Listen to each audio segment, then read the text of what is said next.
We always ready for the smoky herb, Venom and Smoke podcast.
Welcome to the Venom and Smoke Show. I'm your host, Mo Young, kicking it to you live on this Friday for our sports show. And I'm still trying to recover from yesterday's show. That shit was hilarious. I never look at pandas the same way again. But we're going to bring on the nefarious one. Hopefully he recovered from last night.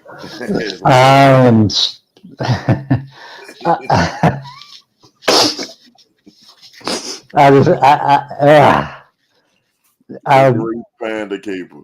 It is rare that, as you know, that I'm speechless about anything. And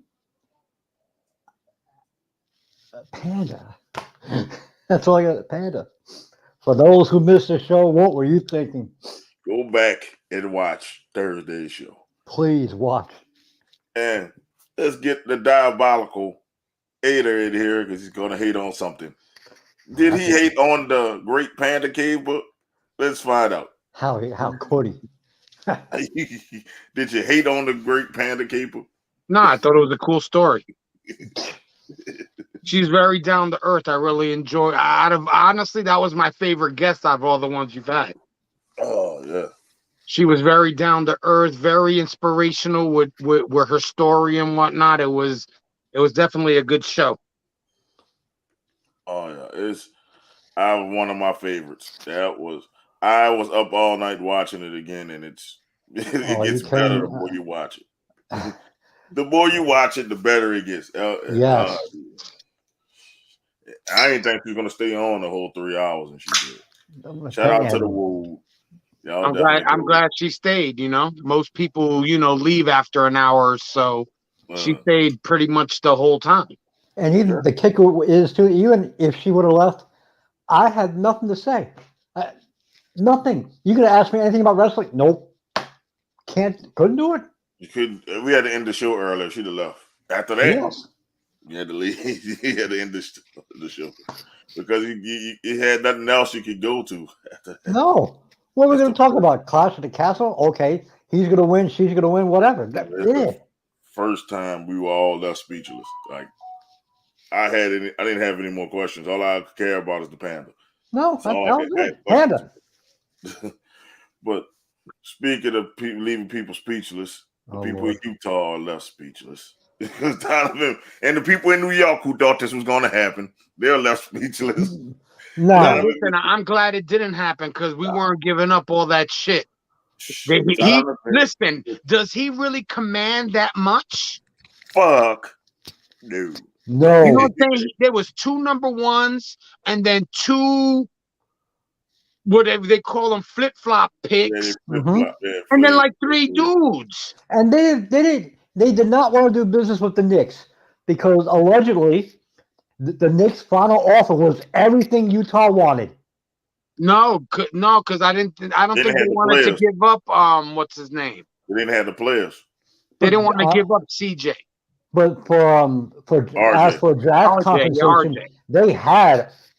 This is what they got for him: Lauren Marketing, who was solid; Colin Sexton, who was solid; some guy named Abijah; 3 first-round picks, 25, 27, and 29, and 2 pick swaps in 26 and 28. That's way too much. Do you realize how much they have gotten for Rudy Gobert and Donovan Mitchell? The Jazz and the Thunder will be the only people drafting in some of these drafts. Yeah. Like literally, the Jazz and the Thunder in some of these drafts are going to be the only people drafting. Mm-hmm. If he commanded that much, then I understand why the Nets were asking for so much for Kevin Durant. You need 2 more players and 3 more picks, according to this trade. Yes. Yeah. Or those 2 flip-flop picks would have to be just straight up picks. No flip-flopping. Well, you can't trade back-to-back first rounders, so that's why. No, you have to do every other year. So basically, it's 5 straight first-round picks. Yeah. He got paid for 5 first-round picks because it's basically wink, wink. If mine is worse than yours, I get mine is better than yours. Like if I have a better record and you suck, I get your pick. And honestly, after all these moves, is Cleveland a better team? Yeah, slightly. Yeah, slightly. Slightly. They're a 6th or 7th seed. Yeah, it's slightly better. Slightly. But they had to get rid of Colin Sexton because Darius Garland just a baller. Like he's just a baller. So in Colin Sexton, they had nowhere for him. And so they get rid of Colin Sexton and Laurie Marketing, I know that one hurts because he's solid. But yeah, Donovan Mitchell is an upgrade over those 2. And I don't even know who the third guy is. So he's definitely an upgrade over those. Let me ask this question then. Are the Cavs players better than what the Knicks players were offering? They wanted, because the Knicks wasn't giving up R.J. Barrett. No, hell no. If the Knicks would have gave up R.J. Barrett, then Donovan Mitchell would be a Knick. Ooh. I'm glad they didn't. No, R.J. Barrett can be better than Donovan Mitchell if you think about it. If he just keep developing, he can be. If you surround him with the right players, yeah. He's not bad. And I'm like, listen, coming to the New York Knicks is like jumping into the black hole, man. It is. Chico, run, Chico. What's up, Chico? Run. Yeah, run, Chico is the wall that's dope. Yeah. He might stop for that, though. Yeah. But, man, Donovan Mitchell, I don't think was worth all that. No. But the Jazz has reshaped their team in one offseason by trading away 2 overrated players. And got cool draft compensation. I mean, they might not do anything this year coming up. No. But with these next couple of drafts, they could definitely make their team a lot stronger. I'm going to tell you this. LeBron James is going to be a Thunder or Jazz because his son is going to one of those teams. He's going to one of He those. better hope. He better hope it's the Thunder. They don't want. They don't want. They don't like that. You know what I'm saying? They don't want him up in Utah. I mean, Oklahoma City is not that too much better either. I'm just Yeah, saying. yeah. You're right. You're right. Yeah, About that's. to say You the better Knicks hope they got. trade some of those picks. I was like, the Knicks, don't the Knicks have a lot of draft capital?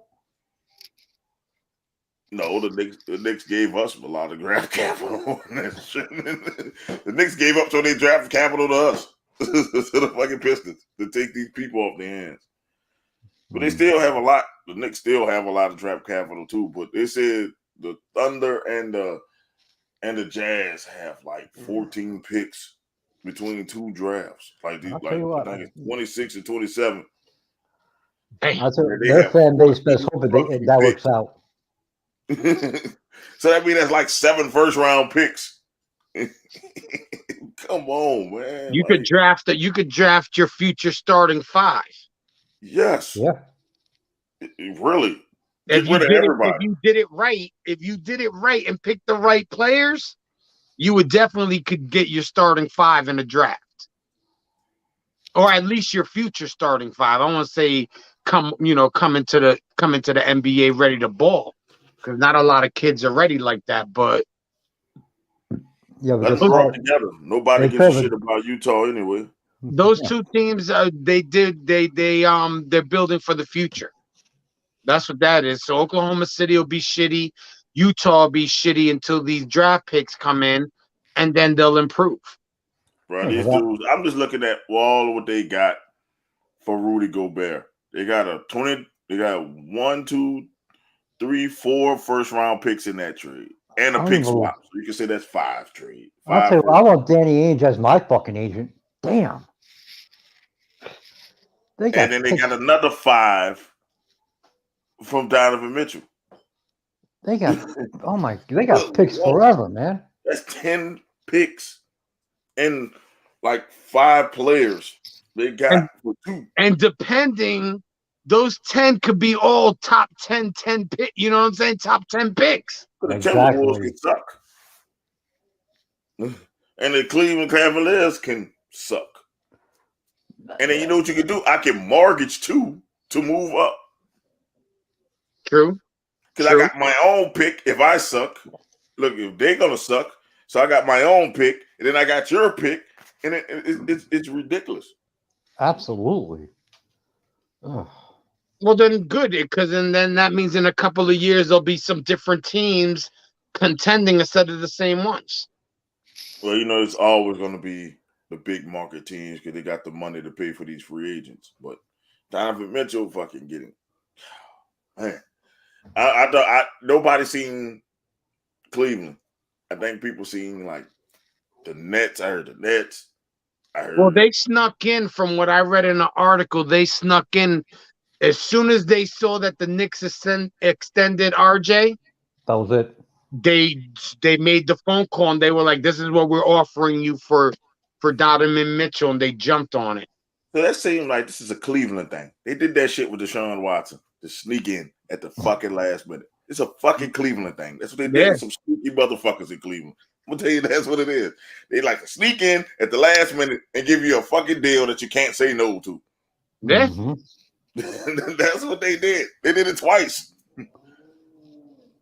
Listen, I wonder if it's the same owners. It gotta be something. They must have said, you know what, I'm gonna do what they did for Deshaun Watson. I'm gonna wait to the last minute and I'm gonna give them a fucking crazy offer that they can't refuse. If you think about it, they gave them 2 solid players. I mean, a player that we don't know about, but you don't know what he's about. I think he was a rookie last year, so he was a rookie last year. And then you're getting all these draft picks. I take it. I'll take it because I just couldn't see it. I've been watching previews of the guy all week. Yeah, he has basketball skills, but he doesn't command. He shouldn't have commanded so much like a Kevin Durant.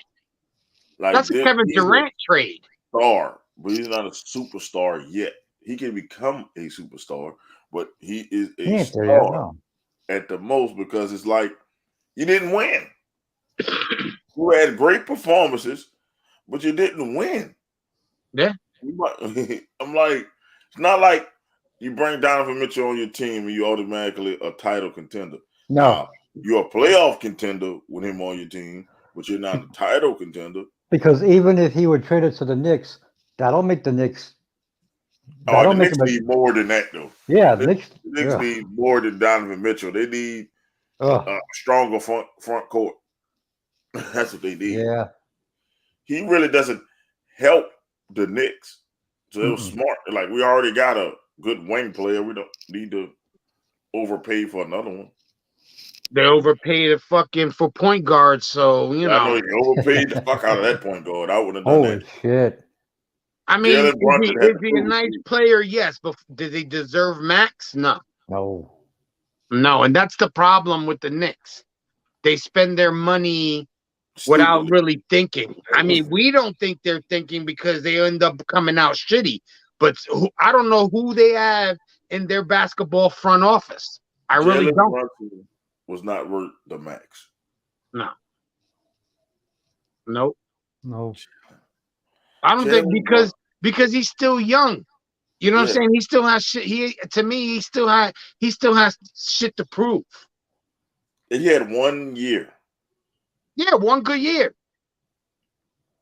And I'm like, you're mortgaging your future on 1 good year, and then you had tampering shit. Yeah, you got y'all for tampering, and it's like he wasn't the #1 free agent.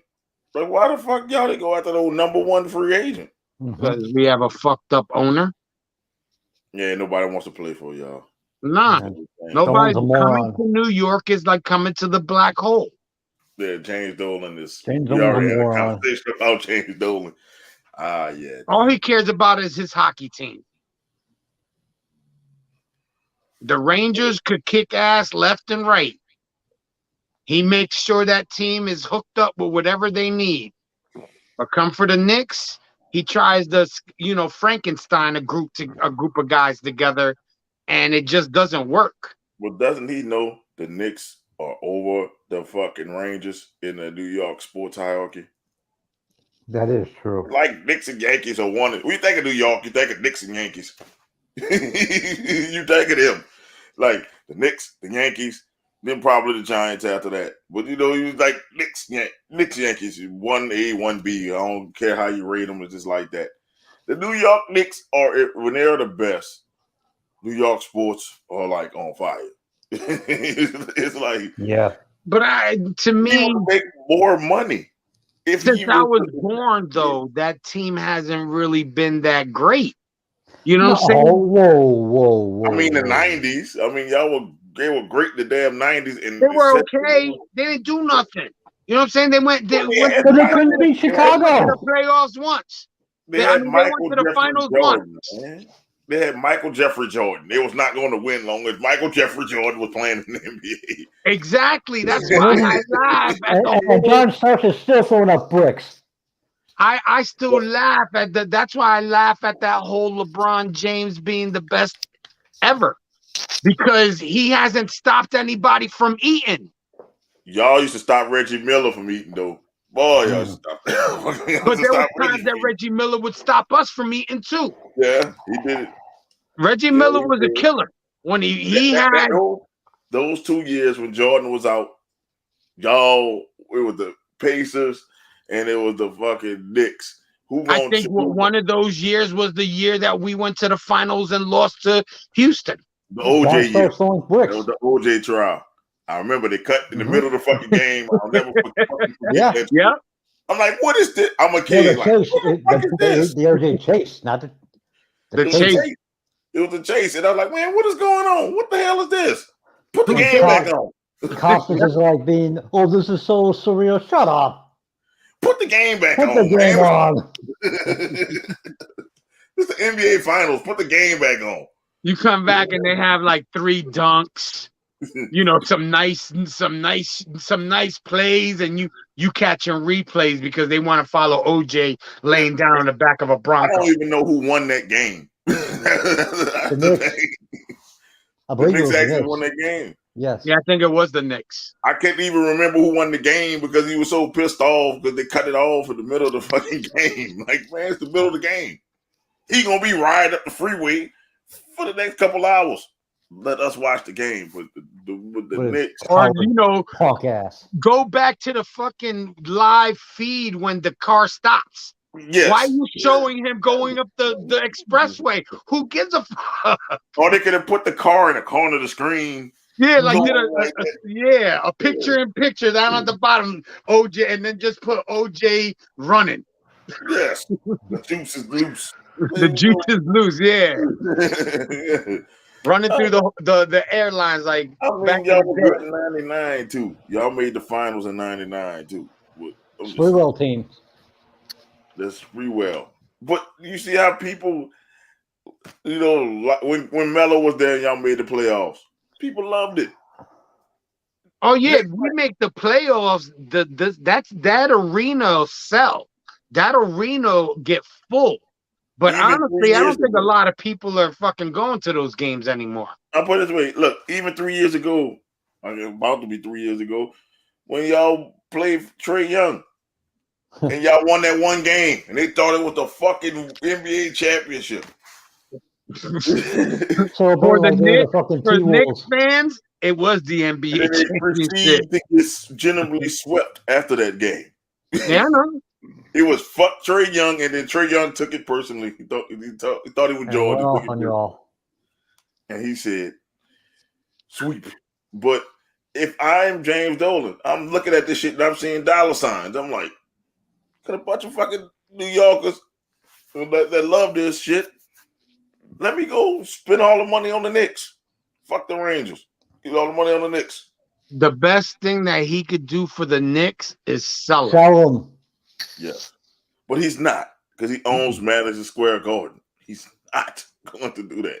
No, hell no. Doesn't he own part of the Yes Network too? Fuck. He owns cable. I think that's Steinbrenner. Oh, Steinbrenner. Cablevision or something like that. Yes, I know he owns a fucking media outlet too. So he got too much invested in the sports world to sell. He's not going to sell the Knicks. Then he needs to bring people in that actually know what the fuck they doing. And he needs to stop being stingy with his wallet. Absolutely. You want your best. Dude, you're a fucking billionaire. Fucking get the best basketball minds and stay away from the Knicks. Let these basketball minds run the Knicks. Yeah. You think about it, he brought in Phil Jackson. Phil Jackson's a basketball mind. But the thing is, he cannot sit back and watch. He brought in Isaiah Thomas. He likes to touch shit too much. He likes to have his say. Yes. Yeah. I mean, my hindsight, Frank Ntilikina was a bad pick. Everybody like, what the fuck was Phil Jackson doing? He could have traded down and got Frank understand Ntilikina. That's not Phil Jackson. That's the GM. Yeah. Phil Jackson could stay. Look at homeboy from where was it? San Francisco. He didn't want Trey Lance. Yeah, he wanted homeboy. But wasn't Phil from the Patriots? And the GM was like, "No, this is who we picking." But Phil was head of basketball operations. I heard Frank Ntilikina was a Phil guy because he can run the triangle. You cannot run the triangle in this NBA. No, not no more. That shit don't work in this NBA because it's less defense and less people in the lane. So the triangle doesn't work. The point of the triangle is gone. You can't do the triangle. Yeah, you're absolutely right. And they try to do the triangle, and boy, they suffered for that shit. They just didn't have the right people. Even if they ran the triangle, they didn't have the right personnel to run the triangle. They don't have a fucking Michael Jordan. They don't have a Kobe Bryant. They don't have a Shaq, and they don't have a Scottie Pippen. No. Phil Jackson, I'm sorry, and I told this to somebody before. They looked at me crazy. I said, Phil Jackson is the most overrated coach ever in the history of coaching. He got lucky. He got lucky. He got very lucky. He got lucky. He got lucky that when he was in Chicago, he had Mike, he had Scotty, and then he bought it. Because a lot of people are like, he brought in Dennis. That's then the only. That's what makes me laugh. A lot of these people that talk about Chicago, they be like, "Oh, that Chicago was a super team." I was like, "No," because the only person they brought in was Rodman. They drafted everybody else. Tony Kukoc. They drafted Scottie Pippen. There was no super team Horace in that Grant team. drafted. That's like calling the Warriors a super team. They drafted the only person they bought in was Kevin Durant. They drafted everybody else. Yeah. That's why that team cannot be considered a super team. Now, LeBron in Miami with Bosh and Wade, super team. I even say him in Cleveland with Kevin Love and Kyrie Irving was a super team. At that Even time, though they say, Kevin Love isn't that good, I think Kevin Love is better than Chris Bosh. They made Kevin Love look trash because of LeBron. Kevin Love was averaging like 20 and 15. That was the worst thing, that him getting traded to Cleveland was the worst thing that happened to him. Well, he thought it was going to, uplift his career, but he's the third banana. Yeah, but he was there before LeBron came back. So he was kind of like the man in Cleveland. And then that next year, they brought LeBron in, and you already know how that goes. That's like having Thanos on your team. Yeah, but the man on the team was Kyrie, and then Kyrie had the ball in his hands, and then when LeBron come in there, it's gonna go LeBron 1, Kyrie 2, you 3. That's what it is. The big man is always 3. That's how it was in Miami.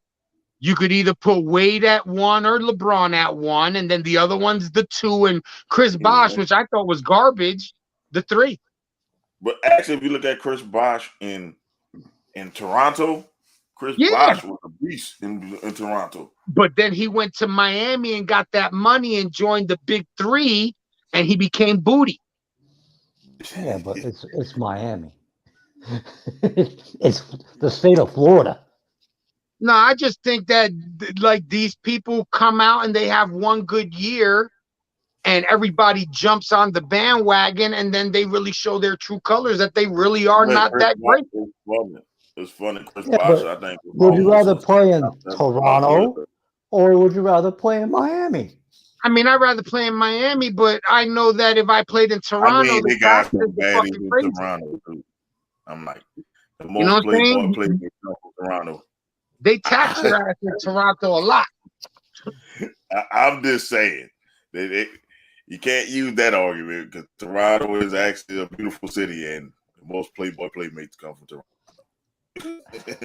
No, I'm not saying that Toronto isn't a beautiful city, but I know there's better looking bitches in Miami. 1, 2, like I said, the tax bracket, the fact that you have to pay taxes in Canada, and then you got to pay taxes in the United States for your contracts. So that's why a lot of people don't want to go and play up there. Oh yeah, I give you that. I'm just saying. Kevin Durant didn't want to play up there. It's because Kevin Durant didn't want to go up there because they know they had to give up their whole team, and then he'll be stuck in fucking Canada. Honestly, I wouldn't have gave a fuck. You want out, you go where I send you. Absolutely. Man, that was just a big game of chicken to show them that he's serious. And the thing is, I feel the New York Nets or whatever, Brooklyn Nets, called his bluff and said, "All right, motherfucker, go sit." Exactly. You know what I'm saying? I got We're you not for 4 trading years. you unless I get Donovan Mitchell type shit. Yeah. And ain't nobody offering me Donovan Mitchell type shit for you, so you're staying here. Look at the team. Exactly. Deal with it. Look at the teams KD was trying to go to. No, he couldn't go to. You know he couldn't go to Boston. You know he couldn't go to Phoenix. That's what I probably thought was like, okay, he just trolling at this point. Maybe he was trying to hope that he would get rid of Steve Nash if he put the pumps on him, but it's like, oh, whoa. You wanted Steve Nash here. We had Atkinson here. Yep, you had a good coach in Atkinson. You had a good coach. You ran him. Now you stuck with this motherfucker because you wanted him here. So shut the fuck up. Go out there and play, or you don't play. We don't give a shit. And as you know, it pissed me off. All the Nets have come to an agreement with Kevin Durant. Like, no shit, he's on their fucking contract.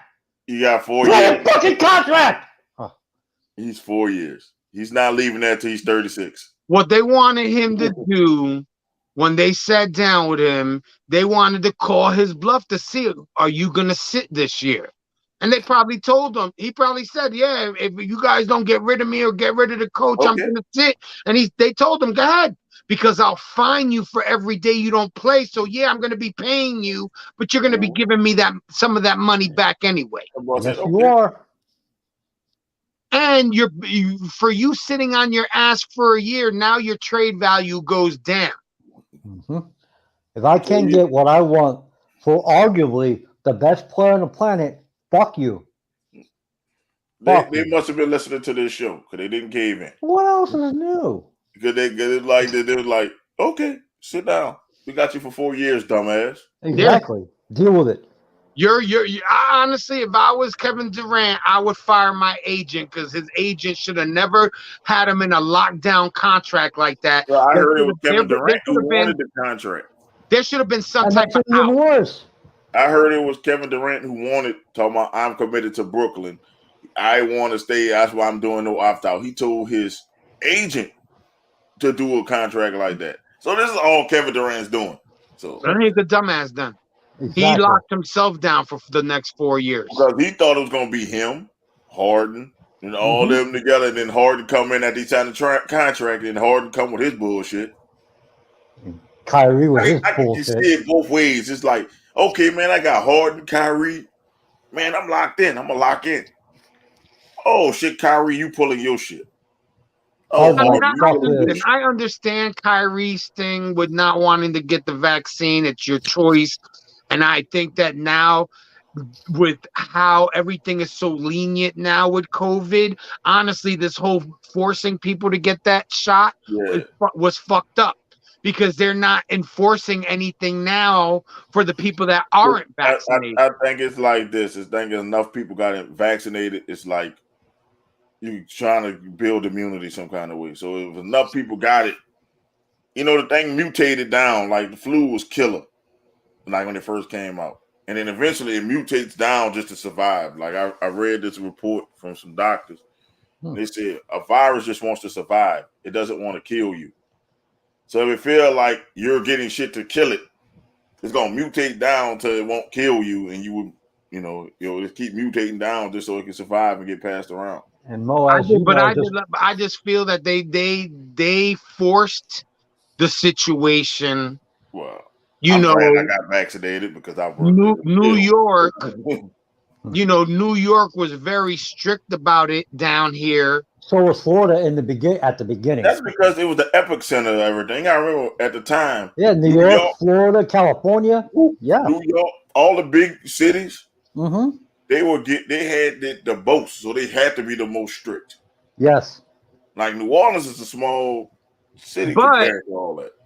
I just see it funny that when baseball season's about to start, now all of a sudden New York became lenient. Mm-hmm. Oh, yeah, they're not about to mess up the Yankees' money. Are you kidding? They want that Mets and Yankees money, of course. The hell? We just had this conversation, Jay. Knicks, fucking Yankees. Yeah, but if that was the case, they wouldn't have been so hard with the vaccine. And the Yankees because the Knicks. And the Yankees the Knicks are up there too. They make money. That building fills up. It's expensive to go to Madison Square Garden. I guarantee you, if Kyrie played for the Knicks, they would have lifted that shit. No, if Kyrie would have played for the Knicks, it would have been the same situation. I'm thinking they would have lifted that shit. They had a chance at the title. He was lifting that shit. Or that bear would have went missing. Don't you understand that shit? What a moron De Blasio was. Yeah, De Blasio would have went missing if Kyrie, you got a chance at the championship.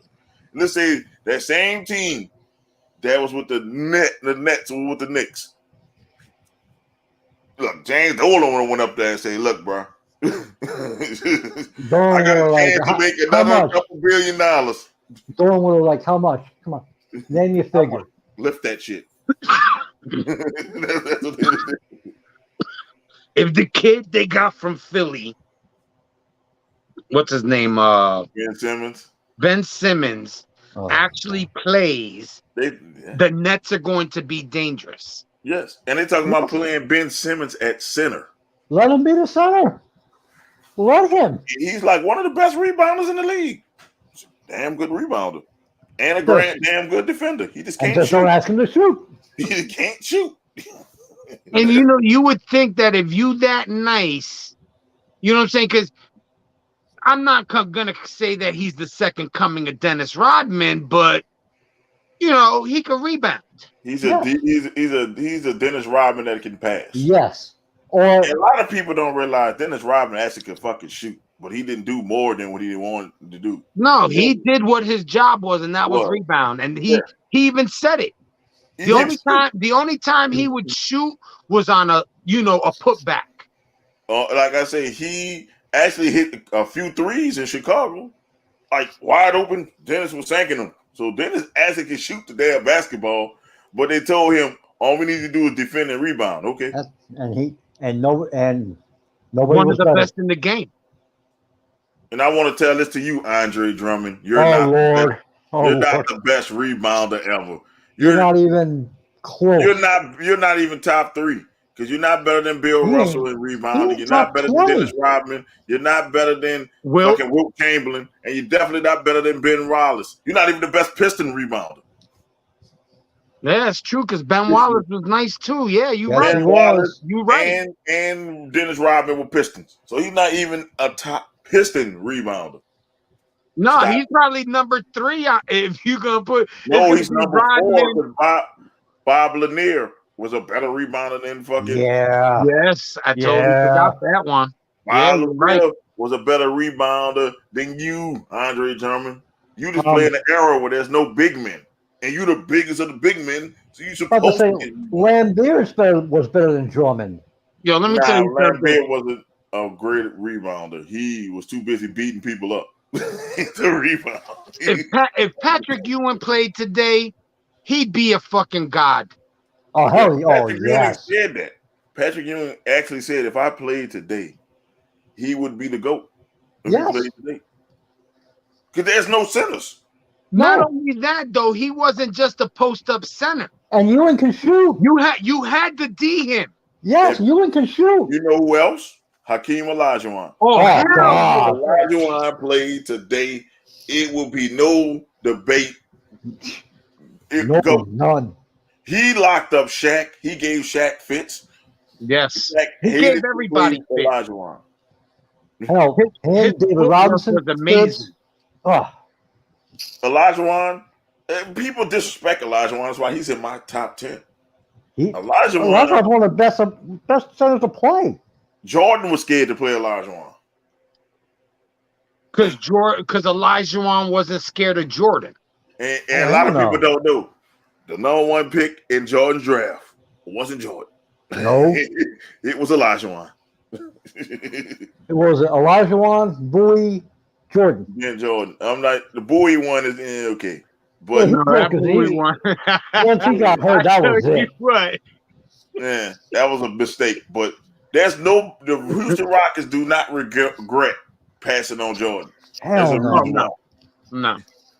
And they had Ralph Sampson on that fucking team. Doubles, man. No, they don't regret Olajuwon in Houston at all. No. I mean, don't get me wrong. Everybody would love to have the Michael Jordan on their team. And they almost pulled off a trade to get Jordan and Olajuwon on the same team. Oh, wow. They almost did. Oh, that was after Phil Jackson. No, right that after Phil. That was before Phil. They for the draft. The draft night, they was gonna trade Ralph Sampson to the fucking Bulls for the number 3 pick. The number 3 pick would have been Jordan. The Rockets would have had Michael Jordan, Hakeem Olajuwon. They would have won with Clyde Drexler in them. Well, the Clyde came later. Been on Trailblazers. The Clyde was still on the Trail. That's why they passed on Jordan because they already had Clyde Drexler. Yes, so, that'd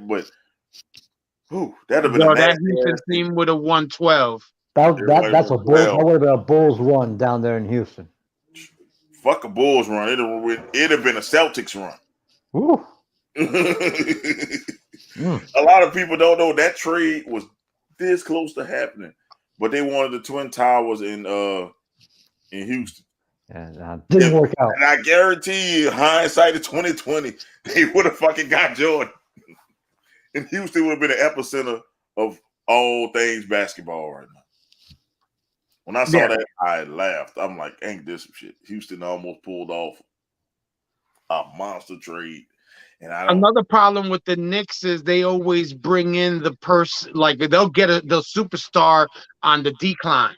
Yeah, too late. They never get They never get a superstar on the up or at the peak. They always get them on the way down. I give you one. Carmelo Anthony. They got him in his prime. I would say he was here. Nah, he was in his prime. No, he was in his prime. He was still in his prime. They got one, but they had nobody else to go with him. that was the problem. They got one. Like I said, they when they pick a player, they do this, and it's that player instead of focusing on the whole team. They have that tunnel vision type shit because they don't build right. What's up, Eric? What's up, Eric? What's up, Eric? Doc. He said the unicorn. He talking about Kristaps. Porzingis. But Porzingis wasn't. We talk about superstars here, Eric. He was a star, but not I don't think that he ever elevated to superstar when he was a Knick. You know what I'm saying? He was their number one at a point, but no, he never was. Nah, he didn't scare nobody. No, hell no. But it's just Eric here, and it's been like a bad week for our Saints. I'll give you people my perspective because I told people I would do it. Chauncey Gardner-Johnson traded to the Eagles. Marcus May arrested. Fucking Eagles, man. What the fuck? That Marcus May, that's karma for the shit you talked about. Yeah, we take your players and make them stars. Yeah, you took them and made them because look, let me tell you, he's not getting suspended this year. It's criminal. So they had to wrap up first before the NFL gives a punishment. He's playing the whole year. I ain't tripping. I'll catch me next year. That's what I tell people. Catch me next year to see how I feel about this shit, about Marcus May. Because I'm like, people panicking. Saints fans, I want to tell Saints fans this. Stop panicking. I think he did something criminal. Because if you did something civil, that's something different. They cannot suspend him because he's still innocent in the court. He's still innocent until proven guilty. Not in the NFL. You're guilty. No. With the criminal is different. Roger Goodell can't do shit with criminal cases. Yeah, he has John Watson was not a criminal case, so that's why he was able to do something. See, criminal, he has to wait for it to do it, and then they're gonna keep doing motions. And this is I know Louisiana. It takes forever to convict somebody of anything. He probably gonna pay those juveniles off because they say it was a road rage incident. He's probably gonna pay them people off. They're not gonna show up to court. You ain't gonna hear no more of it. And Marcus May gonna still fucking play 6 games, maybe, or 11 games and $5 million. He wasn't a woman. He didn't rape a woman. There was a woman in the backseat of the car. Damn it! There you go. But I'll put it this way. Let me put it this way, man. Like terrible. Horrible. Listen, it's okay. They don't know the juveniles of New Orleans. I would like to let them know. Some of them need a gun pulled out on them because they might try to rob you. Like, being real with you. Like, you don't know if them kids should pull a gun out on him first. I don't just see the man just pulling the fucking gun out on somebody. He said he didn't even pull a gun out on them. Who knows? I'm like, we don't know the story. And why would you do that in front of your job? Because he was right by the training facility. So if you're gonna wild out, you're not gonna do that shit in front of your job. Something sound fishy. Fuck them kids. That's how I feel. When it comes to the Saints, fuck them kids. Nobody give a fuck about them kids. I mean, maybe I could see him lifting his shirt up because he had it on him. Yeah. But I can't see that he pulled it out. I'm gonna put it this way. Fuck them kids. I don't care if these kids, people are watching. Fuck them kids when it comes to the Saints. You better not ruin my fucking Saints season, you motherfuckers. You better sit y'all fucking little bad asses down. You fuck up the Saints season, we gonna fuck you up in New Orleans. That's how we fuck. Y'all got some high aspirations this season. Don't you Don't you fuck up our season. Oh, Sit your little monkey asses down. Don't Izzy fuck don't up our start season. talking shit. Now Izzy, on to Chauncey Gardner-Johnson. We're not going to pay. I don't know why people crying. Oh my God, he's such a great defender. He's a fucking slot corner. yeah, he's a slot corner. Our fucking fourth safety. And you want us to pay him $12 million a year? No. What the fuck are y'all smoking, Saints fans? I'm like, what the fuck? Y'all just like because he did this to Tom Brady. Y'all like him because he talked shit. You like him because he got his helmet slapped off his damn face in the Bears game. He had a lot of memeable moments. He kicked the Falcons thing, but you didn't also realize he cost us a lot of games too. Because I looked back and looked at the tape. George Kittle smoked his ass in the 49ers game. Drug him down the field. The 49ers kicked the field goal and beat us. People were burning him left and right. He's okay. So, in your opinion, it's not a big loss. No, it's not. He's not. I see if he was our starting safety. He's the fourth safety. So he was basically special teams. He was our slot a corner. dime or nickel package. He was the nickel corner because he was bigger and he had a wingspan to cover a tight end. He was great on tight ends except Kittle. Because Kittle abused him. He was great on. He locked up Gronkowski and and stuff like that. Cool, but they offer him $8 million for his position. That's tops in the NFL. It's $8 million. He wanted 12. He wanted 12. Bye. See you. Bye. And there's Saints fans who are saying, "Oh my God, this is the." They say he should have got a third round pick. You're not getting a third round pick for a slot corner. No, you're not getting a fourth round pick for a slot corner. We got what he worked, and then he was disruptive in the locker room. Yeah. All that came out after they traded him. He was disruptive in the locker room. He was not talking to coaches. He wasn't taking coaching. You leave that in your locker room, it's going to fester into something else. That's a cancer waiting to happen. Yep. Get rid of it. But no, I like CD dude. I like CD. No, get the fuck out of here, CD. Bye. That's how I was. I'm like, bye. If he did all this shit, at first I was shocked. I'm like, what the fuck? Why are we sending him to the fucking Eagles? Fucking Eagles, man. What the fuck? And then the Eagles must like our players. They picked up our sad-ass third-string quarterback. They picked up Ian Book's sad-ass. So, look, Izzy, if Ian Book is playing in the game, y'all got that game, yeah? Depends on who my quarterback is. Where he had a moment in practice, this is what you wanted. He started participating in practice again. Oh, yeah, like, this is what you wanted when he started. Like, you can't do that shit. Like, he's not talking to coaches. He handled his business. He overthought what he was. He fucking threw a tantrum. That's what it is. No, he thought he was bigger than the team. He thought he tried to Kevin Durant this shit and lost. See, this is different. Well, not really. He went to Philly. Philly's not a bad squad. It's not, but you lost. It's not Saints. They should win the East. Well, put it this way. You are going to be the starting safety now. You're not going to have two other people to pick up your slack now. So if you don't ball out, hey, y'all going to see what I said. He can't cover as a safety. That's why we never had him in the safety. Daniel Jones is going to look like Peyton Manning. Oh, God. I'm like, listen. Come on, man. That first Giants game, and Izzy going to see it. He going to be like, damn, that's the fuck Bulls. There ain't no liquor strong enough. Look, he going to be like, Izzy is going to think he going to have a chance until the next week.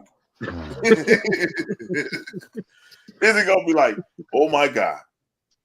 Kadarius Toney has 200 yards. Why does he have 200 yards? He's going right there, Chauncey Gardner-Johnson, who can't cover. Well, Wendell Robinson has how many? Has 3 touchdowns? Okay. Do any of our squads play you this year? No. No. No. But we play Philly. You play Philly though, right? With play Philly's Philly. ass. Yeah, but if you play Philly, you should be playing everybody in the NFC East. So you should Nah, be. No, not necessarily. I think Philly was our extra game. Uh, Philly was the extra game. Philly, aka the Saints Farm Squad, they basically take all our fucking players. That's what they do.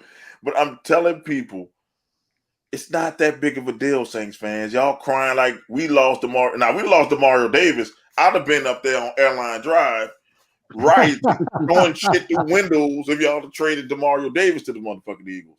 make sure you don't got Venom and Smoke shit on. No. Go there, regular. We'll put some other podcast gear on. And say, Hey, there you go. Yeah. Or put Chris Bay on your shirt. Yeah, put Chris Bay on my damn shirt. I did it for Chris Bay. Wow. Fuck Chris Bay.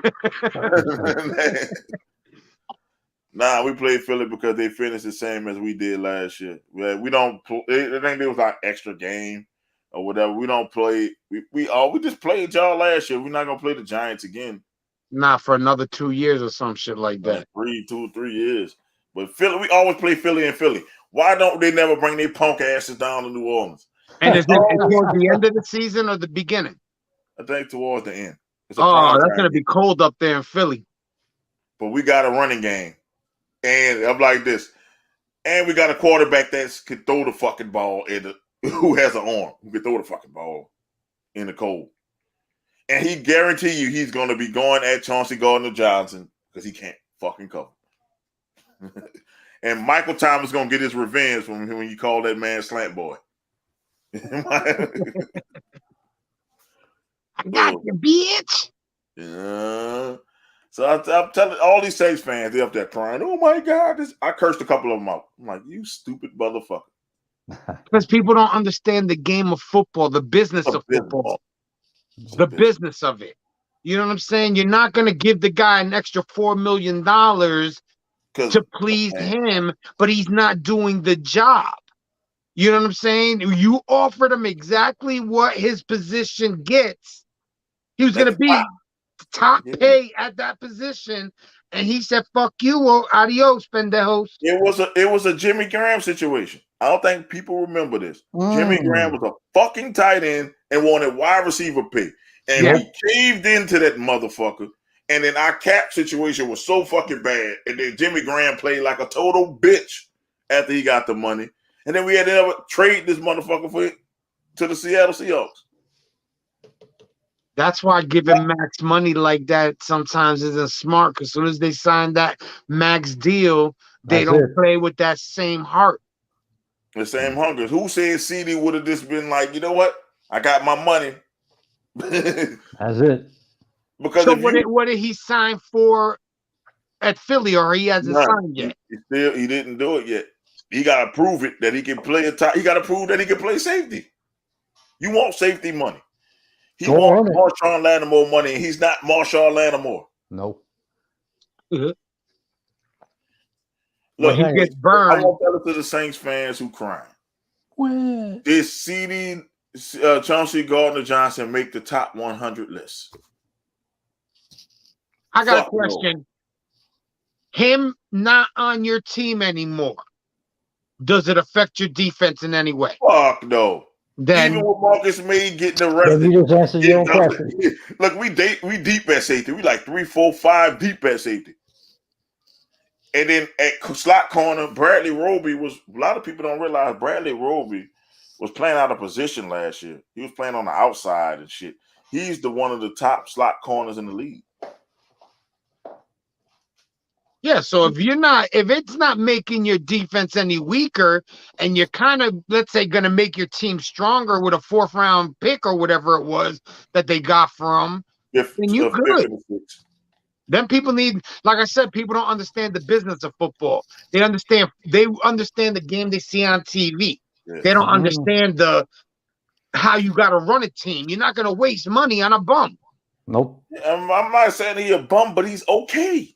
He's a C+ player. He's okay. I had to bring it back, man. I had to bring back the C+ player for this. He's a C+ player with an A+ mouth. I mean, he is a fucking Miz. I don't know if you would say C+ player if they were going to pay him top dollar for his position. He's a C+ player, which means is he won't affect me much. I can find another slot corner. You got one already. Yes. With that other kid. Yeah, that's what I'm saying. Listen, and the rookie can play slot too that we got in the second round.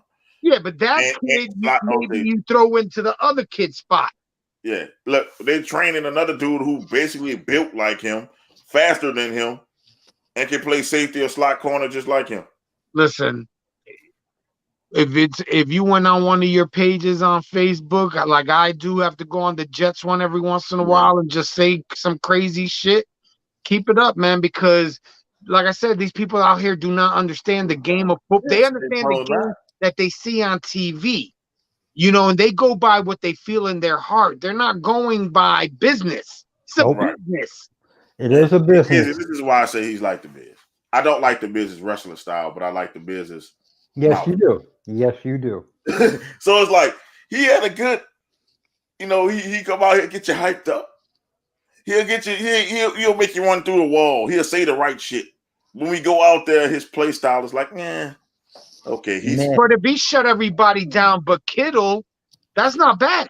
Well, tight end wise, the receivers, That's all I can say. The receivers. There's some key plays where Chauncey was guarding some of them people, and they were open. On third downs, they were open. He can handle bigger receivers because Gronk is a fucking icebox. Yeah. And people just remember this. That's all they remember, that 9-0 victory. When he was in Brady face like this. And people take that memory to make it seem like Chauncey Gardner-Johnson was that fucking good. That he actually did something. It's not the fact that Cam Jordan sacked this man like 4 times in that game. It's not the fact that the defense would just beat the shit out of everybody in that game. It is CJ Gardner-Johnson. He did get an interception on Brady because Brady was throwing the Gronk. But Chauncey Gardner-Johnson is the heart of the team. I want to take my phone and literally smash it. When they say he was the heart of the defense, there's Saints fans thinking a fucking slot corner in the fourth safety is the heart of the defense. That's ridiculous. Not your middle linebacker who leads. I'll tell you, that says a lot about the intelligence of some Saints fans. If you're number 4, these new fans, these Katrina fucking fans. I call them out all the time. Hey, you put this out here for them to hear me. I'm gonna might clip this part. You fucking Katrina fans get on my fucking nerves. I can't say, like, I agree with Izzy's statement, but to the point where he just called your fans out. I think the Giants, I think the Jets, I think the Niners, I think the Dallas, all them fucking fans are fucked up.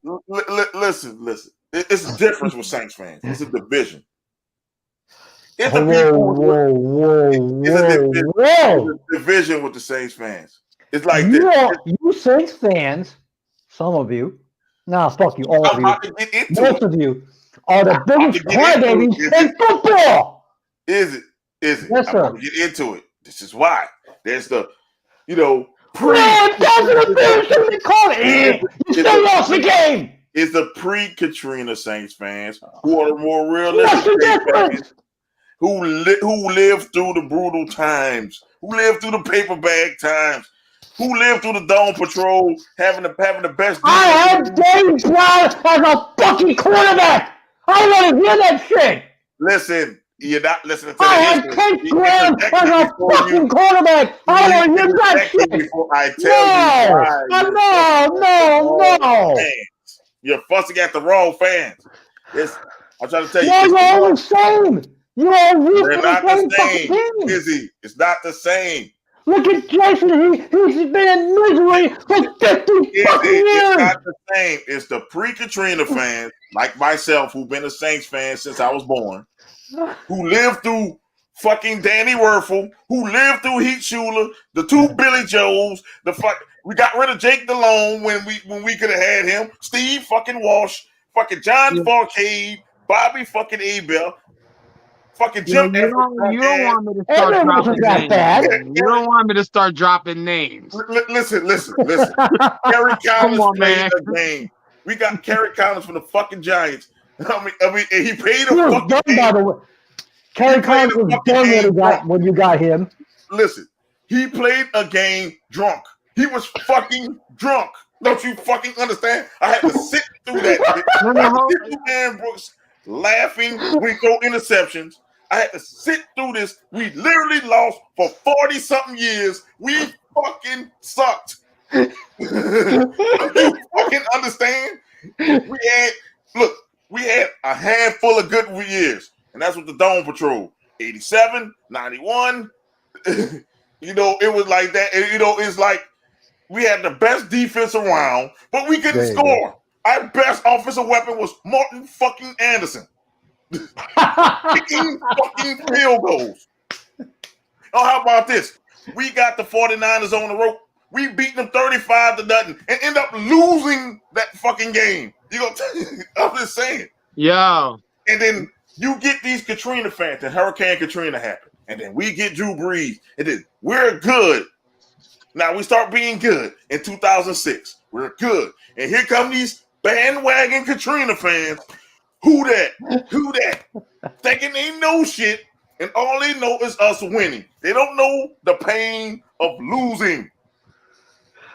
They don't know the pain of going 8-8 is a great season for you. They don't know. They don't know that fucking pain. They don't know that pain when you win 6 games, you're happy. They don't know that fucking pain. All they know is Drew Brees winning. Mo. So you get these entitled motherfuckers want to sue the NFL, want to do this, want to complain about everything and make it the Saints fans look bad. Dude, I am tired of it. Fuck you Katrina fans. Mo. That's how I fucking feel. Fuck you. Mo, I got one thing to say that the Jets did that is like the big to me was the biggest kick in the nuts of all time. We drafted Ken O'Brien and could have had Dan Marino. That hurts. Yeah. Oh, Eric, I forgot to say that. We didn't win our first playoff game to 1999, bro. We've been in the league. We don't want to hear from the peanut gallery. Exactly. Either shut up or get in here. His kid got a football game. Or press the button. Exactly. I'm sorry. His kid got a football game. Oh, okay. Yeah, I know his son's. Oh, yeah. So, look, listen. We were in the league since '67. We didn't win a playoff game to '99. That means my mom was a little fucking girl, and it didn't win until I was almost in my first year of high school. Don't you want to tell me about pain? And these fucking Katrina fans, oh my God, they cheated us. Dude, they won the Super Bowl before I was born. Oh, yeah, damn. I'm 52 years old. You know what I'm saying? Like, come on. I understand. Don't get me wrong. Don't get me wrong. I feel your pain. I know what it is when you're winning the game and you lose it in the fourth quarter. They score 21 points on your ass and beat you by 1. I know the pain, but believe me. But at least you ain't got Jets fans petitioning the league because of blown call. I wanted to slap every Saints fan who signed that petition. I wanted to slap every one of them. I was pissed off at the day because we got cheated. After the day, I was good. I'm like, fuck it. I'm not watching that piece of shit ass Super Bowl because y'all fucking cheated me. The fuck Saints still had a chance to good. win that game. I don't want to hear it. And then we still had an opportunity. Now look back at the game. We should have won the game. You should have still won the game. Ball. And you want to know who the culprit of that game? No, not just him. It's 2 culprits of that fucking game, and they're gonna hate me for it. And I don't give a fuck. I want the smoke. I'll fight you bitches at the Superdome. I will fight any bitch who want to get it in at the Superdome. What I'm about to say. The culprit of why we lost the Rams game was Drew fucking Brees and Sean motherfucking Payton. Okay. You know why? Why Sean Payton? Play fucking calling. We were at the fucking red zone. Mm-hmm. All you have to do is run the fucking ball, kick the field goal, and we out of this bitch. Yep. Yeah. They had no more timeouts. We out this bitch. No, we're gonna make Drew Brees be the hero. Fuck Drew Brees. That's how I fucking feel. Fuck Drew Brees. Come here. Drew Brees is why my Saints don't have 4 titles right now. We're supposed to have 4. Because he was past his prime the last 3 years of his career, and they were all Super Bowl winning teams. And you know why we lost? Our quarterback can't throw past 20 yards. Sounds like Chad Pennington. Fuck. But you tell that to a Katrina Saints fan. They talk about, you can't talk about Drew Brees. Man, fuck Drew Brees. He cost me a championship. He cost me that COVID bowl. We supposed to have the COVID championship because the motherfucker, we were beating the fucking Bucks. And I don't want to hear about no fumble. He threw 2 more interceptions after that fucking fumble. Yeah. He threw interceptions in that Vikings game when the push off with Kyle Rudolph. He threw an interception in that game that changed the title of that game. It's Drew Brees. Y'all don't want to hear it. Fuck you, Saints fans. Y'all don't want to hear it. I've been saying fucking Drew Brees was done 5 years. I say we needed another quarterback. Nobody was listening to me. They say, Mo, you're a hater. Teddy Bridgewater's the future. He led us to 5-0. We was 5-0 with beating everybody's brains in. Here come old Captain Rooney. He come his ass in there, and we fucking lose the playoff game. Yep. Cat Rooney. You can't make this up. Jameis Winston threw the longest touchdown pass in that Tampa game. Drew Brees got broken ribs, plantar fasciitis, fucking torn rotator cuff out there trying to play. I can do it, coach. Put me in, coach. I'm ready to play. He can't throw the ball 5 yards. I'm screaming, put in Jameis Winston. No, Jameis Winston gonna throw an interception. Guess who threw 3 interceptions in that game? But you can't tell a Katrina fan that shit. Because they think Drew Brees is Jesus. They call the man Breezes. No bullshit. They call the man Breezes. And it pisses me off because we all get lumped in with Saints fans. We get lumped in with these motherfuckers. I cursed out a Saints fan at the game. I cursed them out bad. I say, sit the fuck down. You don't know football. You probably don't even know the first 2 banners in there, the division of banners we had with 87 and 91. I said, you probably don't even know who was on the 87 and 91 team. And I was 2 years old on the 87 team. And I know everybody on that fucking team. And they just sitting there. Name a motherfucker. Name the starting quarterback of that fucking 87 team.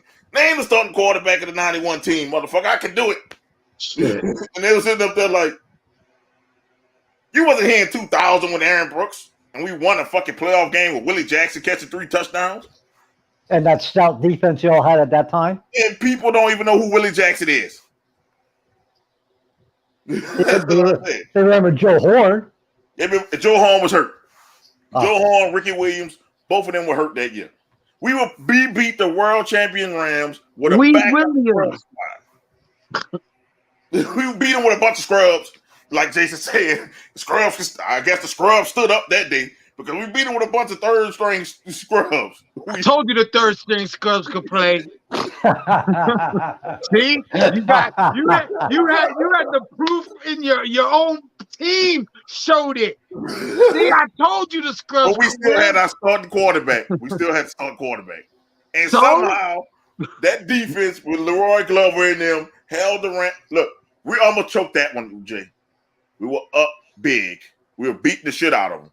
And they came back in the 4th quarter and made it a game. It wasn't a fucking Isaac Kier fumble. We'd have lost that game. But we won it. We all happy. We went to Minnesota and Randy Moss put up the greatest statistical fucking game. I hate playing Minnesota in the playoffs. He had 3 catches for 140-something yards and 3 touchdowns. That's it, bombs. That's all we call it, bombs. That happened next week. But we won a playoff game. Half of these people probably was in Philadelphia, New York, because he getting all these northern transplants bringing their ass down here talking about some who that. No, go cheer for your Giants. Go cheer for your Eagles, goddammit. Don't come here with that bullshit. I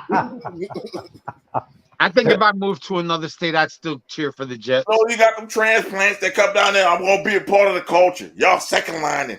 And y'all talk about who that and black and gold. They want to be a part of something different. Now, I ain't buying no jersey from any other team. Fuck that. Oh, fuck that. I So that's know. all y'all felt with the fans that's coming from up north. I'm not They I. If coming I was down coming here down, and they bringing that whiny, pissy ass personality down here. That whiny. We didn't ever have no shit about no lawsuits, and the Saints got been getting cheated for years. if I was to move down to New Orleans, I would go to the games just for the experience of the culture of You'll love it. And you would love it. You know would what I'm love saying? it. And I wouldn't, even You'll if they love were playing the Jets, I ain't going there talking shit. I'm not. Oh no, You know, we are different. You can talk your shit. As Oh, long as hell you're yeah. respectful. The thing is, we talking back and forth. That's the thing. All right, Unless good. you get- That's good because in some motherfucking spots you can't even wear a jersey. no, it's Hey! like this. Now you get up Boston! with them liquored up Philly. Saints fans. Philly and Here we go. Boston. Here we go. The Katrina Saints fan, if you argue with the Katrina Saints fan, you might have to fight because they thinking that's what it is. But it's not. You talk to a person like me at the game, I'm going to talk shit to you to the end. I had this Cowboy fan in tears. I had him and his woman in tears. I said, don't talk to me about Super Bowl rings when I was a fucking kid. Fuck you and your wife. I don't care about no fucking 95 Super Bowl rings. Don't tell me about no shit about that. Talking about we got rings. We whipping your ass. Look at that. Fuck you, rings. Look at the scoreboard. We coming back. We coming back. Look at the fucking scoreboard. I kept saying, look at the scoreboard. That's the year Teddy Bridgewater beat him without without scoring a touchdown. He kicked all field goals. Look at the scoreboard. You still beating us? You still beating us? And they walked out.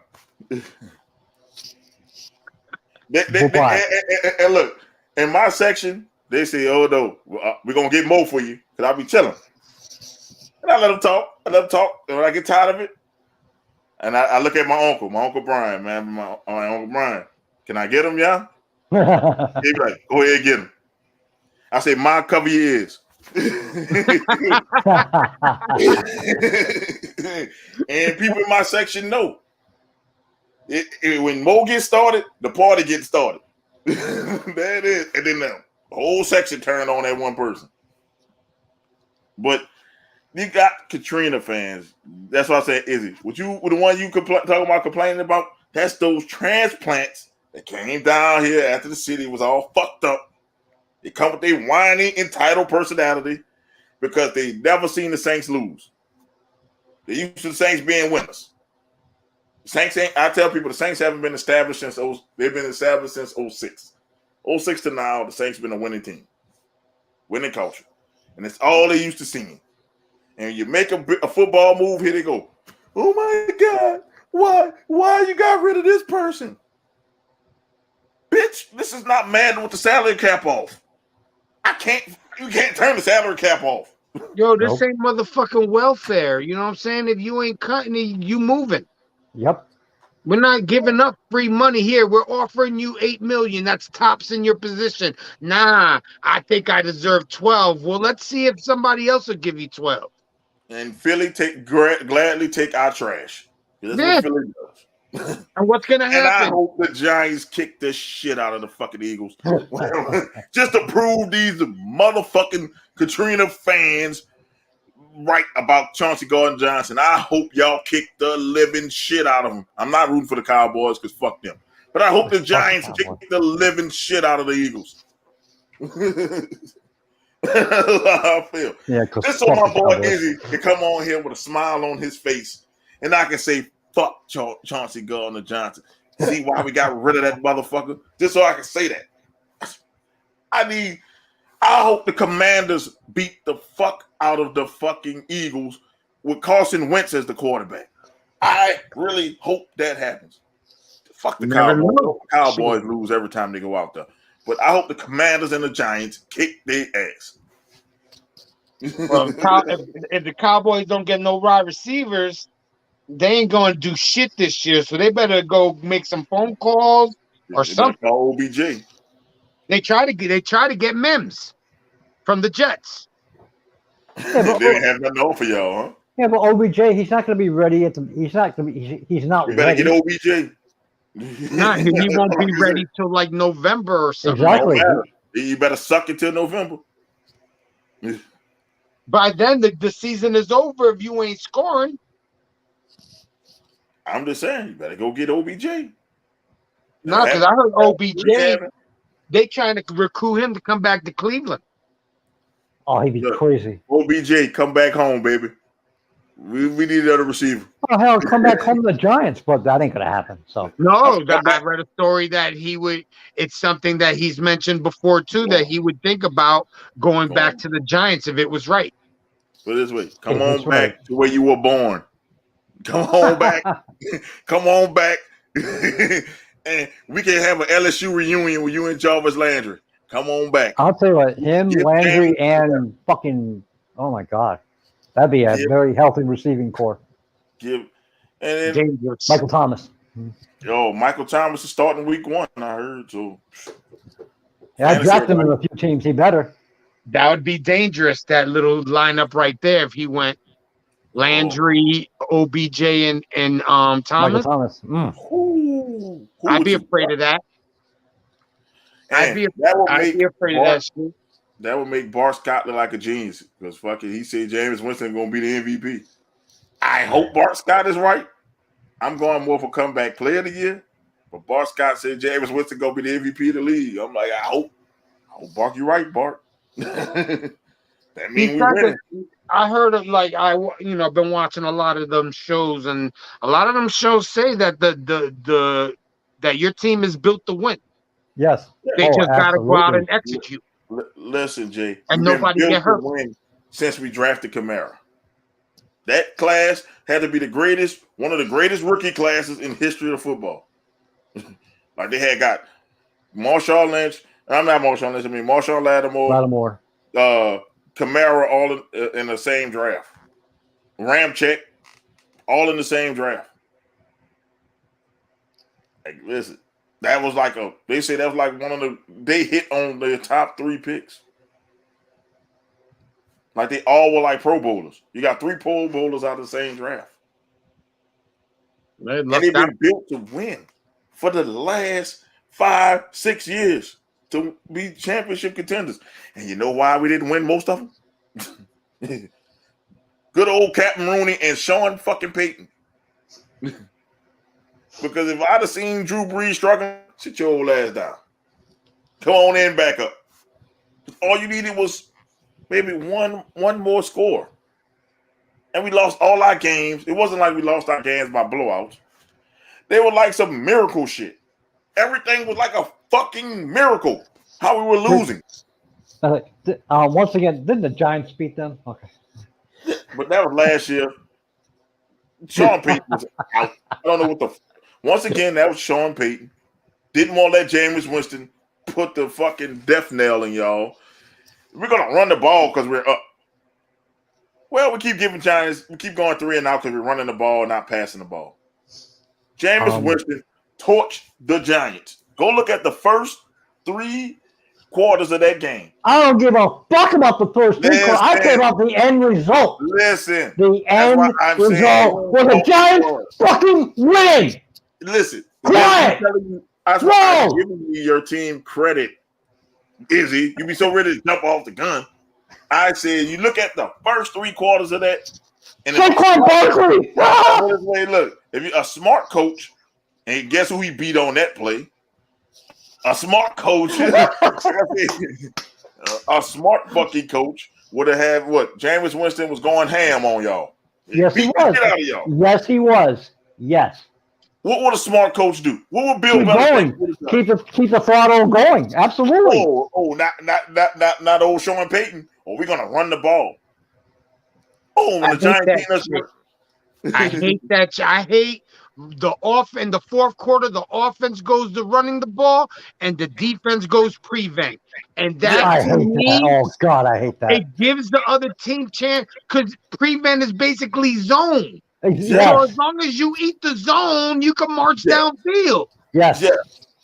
Play man. And that's what happened. And you know what they say? Don't never let a team hang around.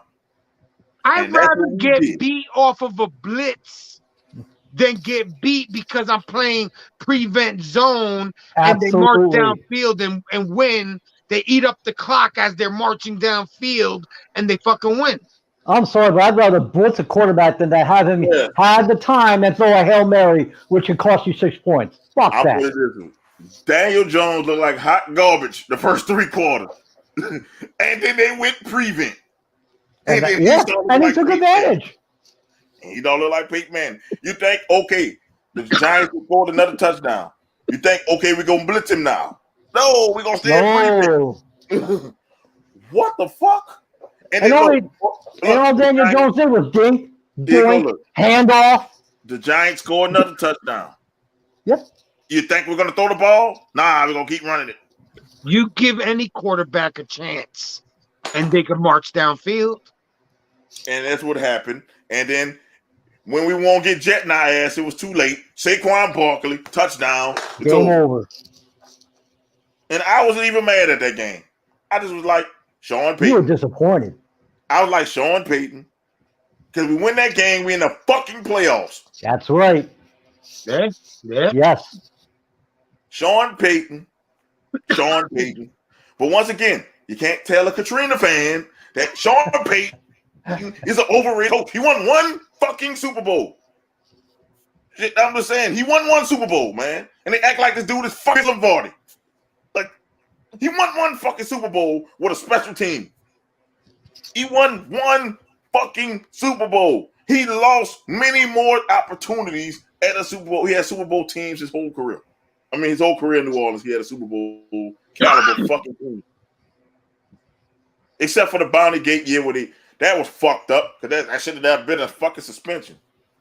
That was fucked up. They gutted our defense for half the season and then told them they could come back because it was bullshit.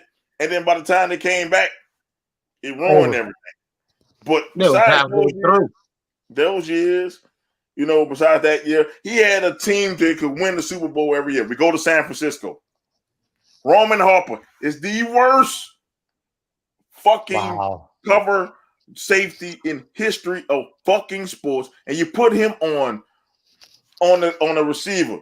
Your boy Vernon Davis. You put him on Vernon Davis, a tight end who could run a 4.3.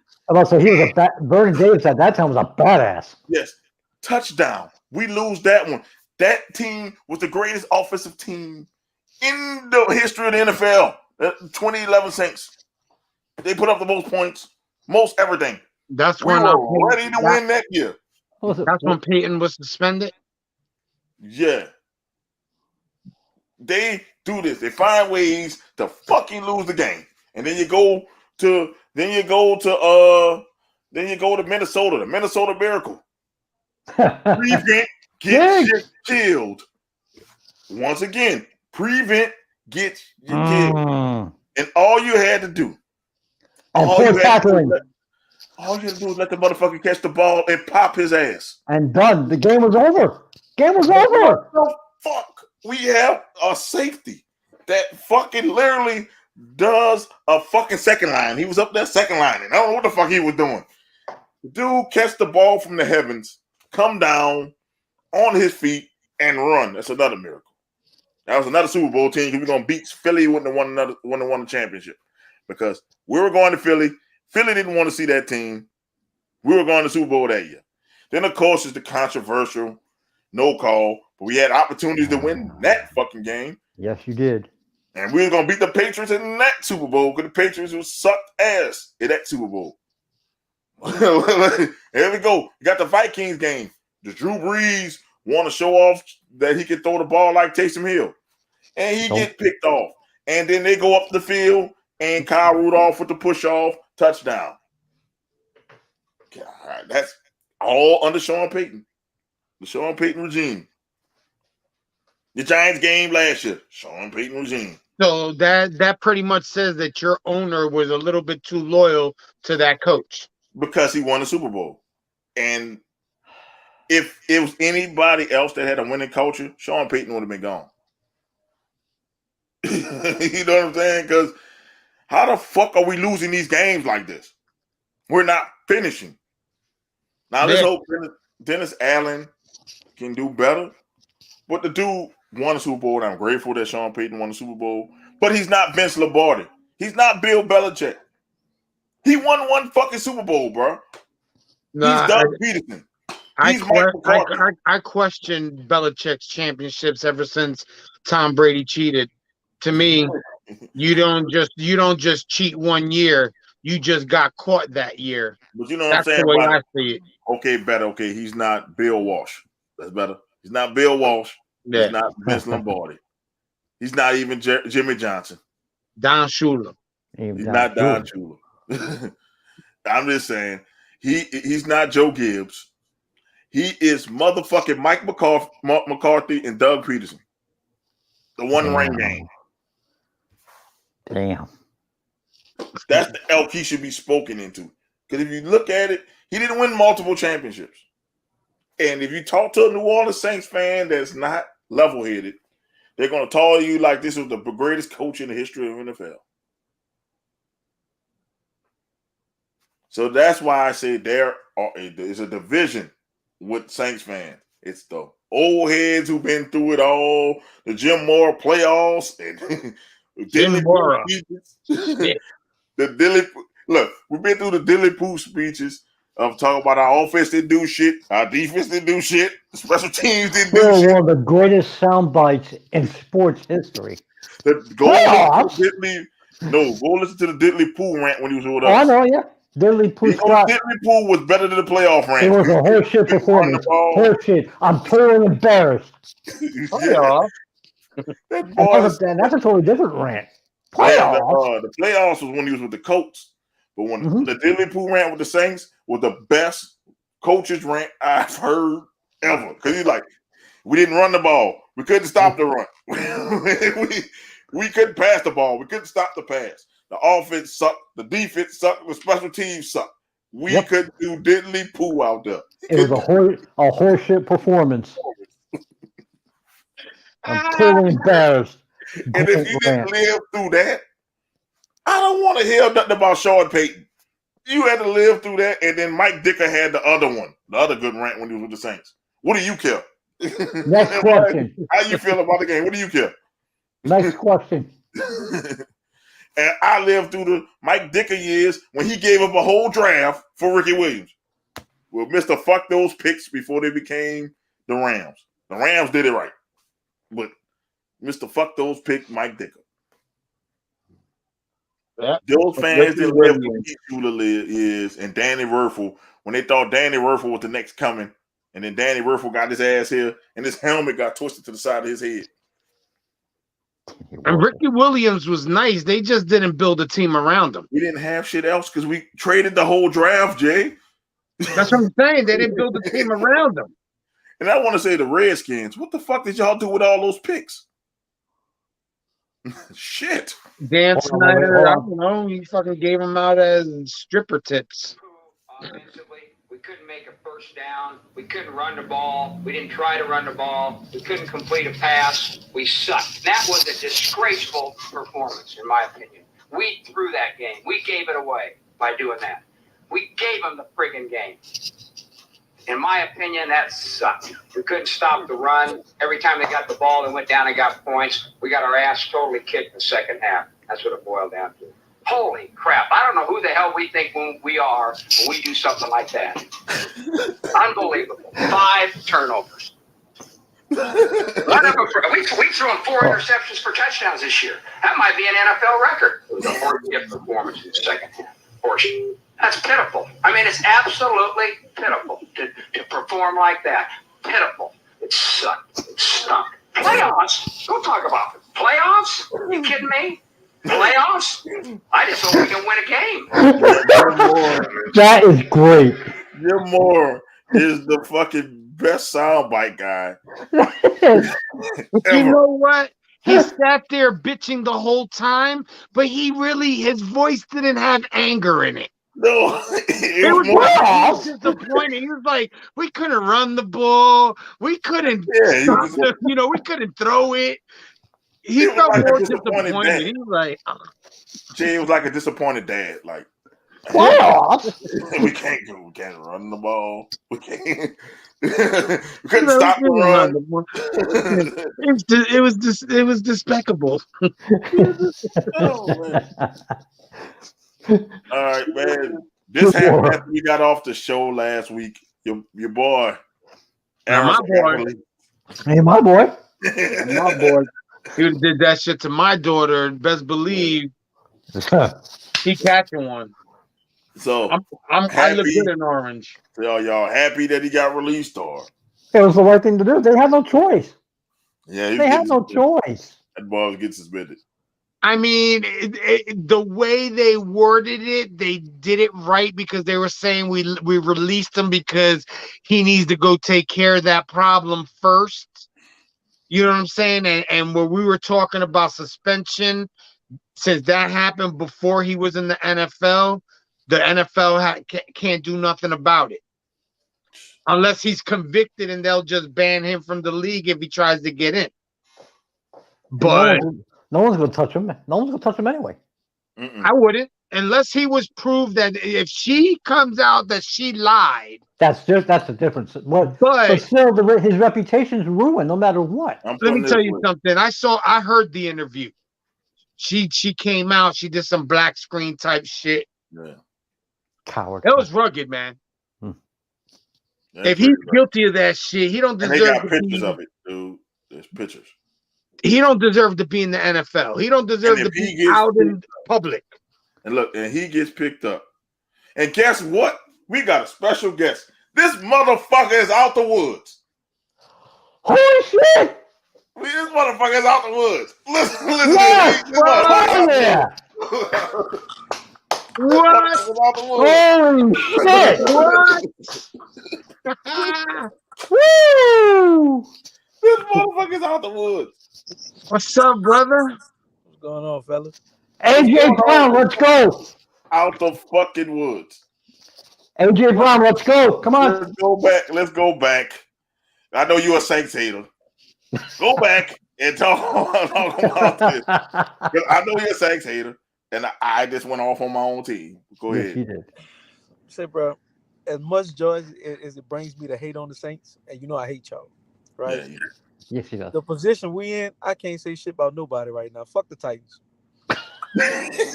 Wow. You say I can't believe I'm missing the day when Nasty got out the woods. Doc. Oh man. Why are you saying fuck the Titans? Because it's been a while since you've been on the show. Yeah. Happened. And we actually was here live when it happened. Yes. For the draft. Nasty, we were begging you to come on in. So begging you. So you want me to really go down this whole list of why it's fuck? Yes. Yes. Fuck Matt Arizona. Nasty rant. They go look. Fuck Matt Arizona. We already know what the motherfucker did. Yeah. Let's move on. Nasty take. Let's go. Let's cue up the music. Cue the music. we got to start from the beginning. We can't just start. Let's go. We got to start from the last game. Go. We are one regular quarterback away from being in the Super Bowl, but now we don't run the ball. We let Tannehill throw 3 interceptions and lose to the sad ass Bengals when my defense played lights out ball. Yes, y'all did. You go from that game when you are literally a quarterback away from being a Super Bowl team. Yes. Your first offseason move is trading AJ Brown. Yes. For a rookie that can't stay on the field. Oh no, that's not it. That's not the only thing we're gonna do. No. Let's do some more dumb shit. Let's get rid of Rashaan Evans and Jayon Brown. What we don't need no fucking linebackers. What for what? They didn't just lead the best defense in the league to the fucking amazing run defense. No, we don't need them two motherfuckers. Let them go for nothing. We don't need to get nothing for them. You know, I tell you what, let's take it a step further.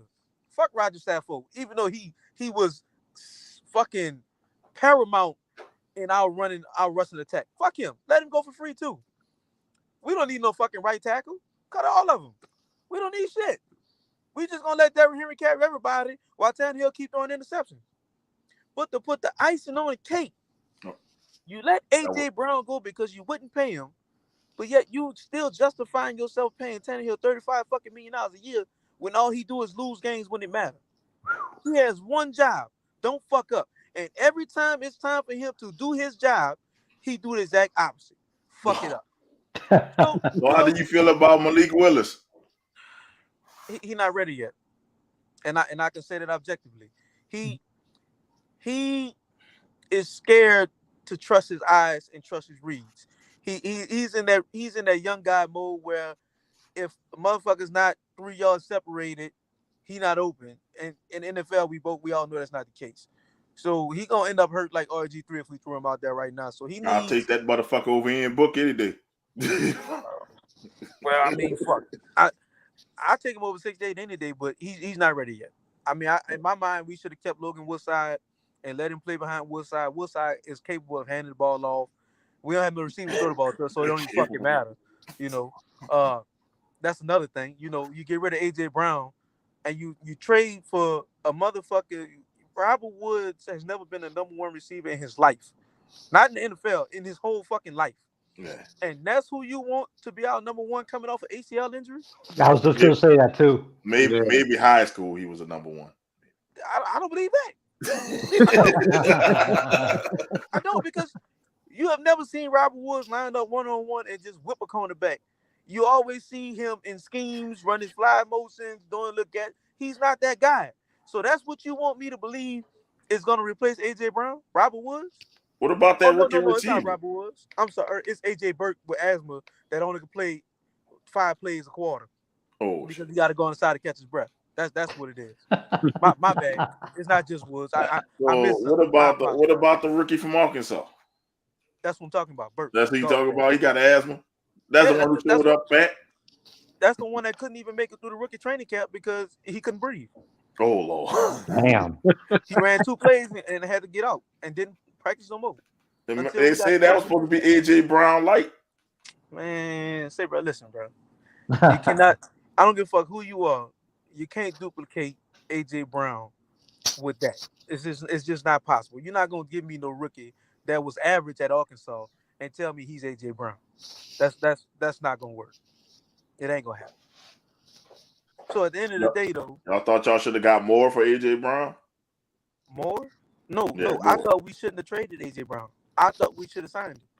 Because at the end of the day, everybody in the world knew we Derrick Henry left, Derrick Henry right, Derrick Henry up the middle, play action pass, AJ Brown one-on-one. We don't have no receiver that can beat one-on-one coverage right now. So what the fuck are we gonna do? Lose. Well, good thing you're in a fucking good division that. I mean, we gonna win the division by default. Because everybody else fucking suck. But maybe the coach might give y'all a run for y'all money. Bro. Maybe. Come on. You believe in Matt Ryan? That's what you telling me. Hell no. Nah. See, when people say that shit, I laugh because everybody always swear to God, we don't have no receivers. Them motherfuckers ain't got none either. But y'all both built the same. Y'all both got a running back that can do it all. No. I don't give a fuck what you say about Jonathan Taylor. He's not the king. I'm not saying he's the same as running back. I'm saying y'all built the same. Y'all just got a running back. No, we not built the same. Have you ever seen anybody play in the box and stop him? No. Have you ever seen anybody put 5 defensive linemen on the field to stop him? No. He's not the same. He do not dictate a defense the way Derrick Henry does. They're not in the same league. We got to stop that comparison. He is not Derrick Henry. Well, I'm going to put this way. He won me a fantasy championship. Oh, so we shooting already. Bet. It's up. 13-1 in the regular season. Didn't you play in his league? Yes, I won his championship league. Yeah, he actually won it. That's why he's talking shit. He won it. I only lost once in that league. I have no competition in that league. Who you lost to? Damn. I lost on a Taysom Hill fluke victory against the fucking Jets. Well, hey, you know that 13-1 was last year. You got to do something this year. It's a whole new ball game this year. We got rid of both bottom feeders, so it's gonna be way more competitive this year. So get ready. I have no competition. That's why. Listen, Jay. That's why they try to put the fucking draft on the day I work. They're trying to knock the king off. The king should just dictate when the draft is. I thought that's why we did it Monday. I'm not off. I work in the thing where we don't be off. I work in the 24-hour facility. This week's off Monday. Oh, but shit. My bad, bro. That's why I wanted to do it Saturday. off on Saturday. Everybody said nope. Well, Cowards. the original vote was Sunday. I worked Sunday, but I took off for that Sunday. Y'all ain't going. Take off Monday. Hey, come have a Yeah, couple take beers. off Monday. I ain't got no bill, but you know I'm a drink. Monday's the holiday, right? Yep. Yeah. That's a time and a half, there, buddy. I'm not about to leave on that time. Yeah, they ain't leaving no time. That's time and a half. Hell no. Time and a half. Just take your lunch break early, do your draft, and then go back to work. Don't worry about it. I'm gonna have that bitch in my hand like this. Y'all take y'all motherfucking medicine. Hold on, I gotta make my pick. I'm just saying. I didn't get the gloat because you was in the woods after I won my championship. And I destroyed that person in the championship. It wasn't even close. Oh, don't let him fool you, Nasty. He gloated for a couple of weeks after Oh, hell yeah, he gloated. He brought it up every Friday for a couple of weeks, you know. I forgot He kept calling you out. I was trying to call you to come out, maybe to come out because Nasty said he was going to win the championship. You know, all I do is win championships. Hey, bro, congratulations, bro. I'm going to win again. That's your what? Second or third title in the league with me? Third or fourth. Okay. They ain't that good. You're gonna roll that rest. It's gonna be fourth this year. It's gonna be fourth. It's gonna be fourth this year. And if you're playing Joe League, that's gonna be 5. That sounds good. I can't wait. I'm just saying. And as you missed, there's a push-up bet going on between Izzy and Jay. The Mets and the Yankees. Hope Like, every game is a tie. Hope every game is a 25-year tie. He says over the tie. That's the up life, baby. Man, I know y'all had a wash. You and Izzy had a bet about Galladay and Julio Jones. Yeah. Both were trash. So, how you feel that Julio is no longer part of the Titans?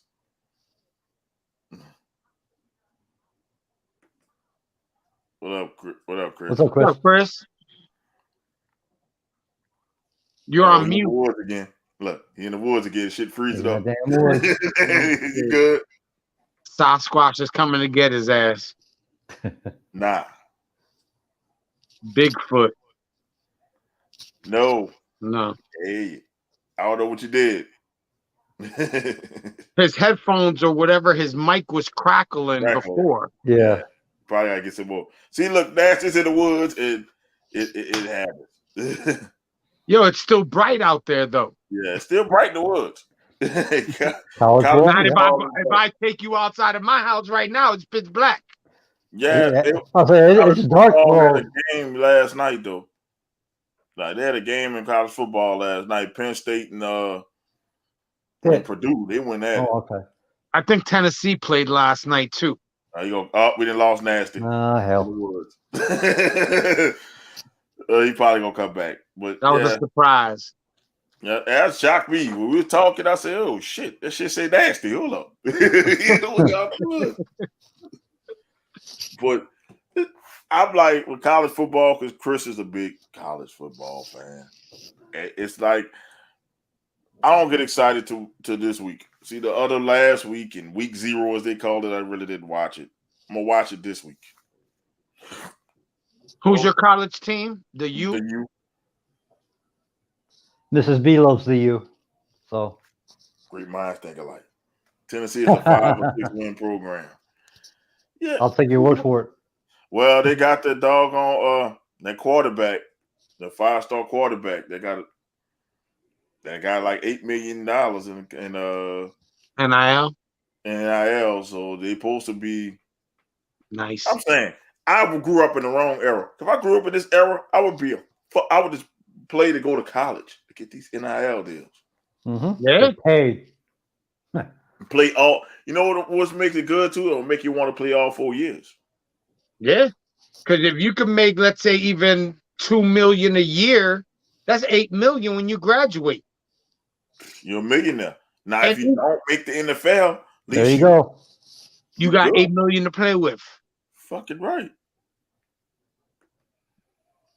You know, I went to Tulane. We can't stand LSU. Fuck LSU. The Green Oh, you Wave. went to Tulane? Yeah, The fuck Green LSU. Wave. That's how I feel. And people be looking at me like, why? I'm like, I actually went to Tulane. I don't wear a Tulane t-shirt because it looks cool. I wear a Tulane t-shirt because I actually went there. I got student loan to play to show you that I went there. Well, you're gonna get a $10,000 break, buddy. 20. I'm gonna get 20 because I got There a you Pell. go. Hey, even Even better. better. Pell Grant. Thank you. Thank Because you. look, according to Tulane, I was broke. Thank you, Tulane. He says Pittsburgh versus West Virginia was a good game. I missed that one. You have to catch the previews on that Yeah, one. we were busy talking about pandas. Yeah, oh yeah. But I caught the end of the Penn State game. Michigan State they always look good until they play Ohio State. They always look good, Michigan State. Speaking of, is Notre Dame going to get spanked that bad by Ohio State? Oh man, it's gonna They be. should. It They might be. should. I don't want to say it's gonna be fucking bad. They should get Okay. spanked bad. It's gonna. They don't have Brian Kelly there no more because he's in LSU. About to say It's the going line to isn't be- the line like 18 points or something like that? It's going to be a murder. You're gonna see a leper. You ever saw a leprechaun get fucked? You're gonna see one get fucked on Saturday. Woo, yeah, and one of the Leprechaun movies, yes. I'm just telling you the truth. Well, ever since I was a kid, I've always been an Oklahoma Sooners fan. So I was always a Nebraska fan. And it's fucked up. we're moving to a different league now, or different Age, man. conference. And why would y'all go to the SEC? But at the time, I have no idea. I can You speak for gotta have a myself. defense. I always loved the fact that Nebraska, this was their game plan. Handoff, wishbone, guess what? Handoff. Well, no, handoff. Oklahoma throws. Oklahoma throw. They always have a great running back, but Oklahoma throw the ball. I don't know why Oklahoma and Texas are going. Maybe Texas, because Texas got a defense. Go to the SEC. Texas got money. I'm saying the murderers row. I Yeah. hope they're not in the West. That's why They they be in brought the in. East. That's why they brought in Brent Venables, because he's a defensive minded. He's played in that league. He knows how to build a defense to play in that league. Hopefully y'all in the SEC East, because you in the West. That's the murderers row. That's the murder row. No, I think we'll probably be in the East. I'm not sure yet, but if y'all are in the West, God bless y'all. Whoever goes into the West, that's the murderers row. That's Alabama, LSU. Oh, those two alone. yeah. Then you got Georgia in the East. But you can go Georgia, Florida, but Alabama, LSU, and there's other people, Texas A&M, and all them are in the West. So you can have a good team and still be fourth in the West. Yeah. I remember one time the SEC West had fucking 4 teams in the top 10. I think it's going to be a learning curve, until they get the right defense, get the right personnel up. Oklahoma always puts points up. I'll tell you, Sparks back to me that game. Nah, you ever seen a leprechaun get fucked, Chris? That's what's gonna happen. It just Ohio State has more talent, and then Notre Dame lost their coach. That's why I'm saying it's not gonna be good. It's not gonna be pretty. Venables is suspect too. He could be. He could be, but nobody's perfect. You know what I'm saying? Anybody could be suspect nowadays. You asking for the SEC West. If they're in the SEC West, I'm trying to look it up now. It's gonna be. Listen, like I said, it's a new division, and it's a defensive-minded division. Like, you got to have a top defense. You got to have a defense and an offense. Yeah, but Oklahoma always has an offense. I'm not worried about Oklahoma's offense. I'm worried about Oklahoma's defense. Not saying that their defense sucks, because their defense is always stout, but I think they're changing. I think they're changing the defense.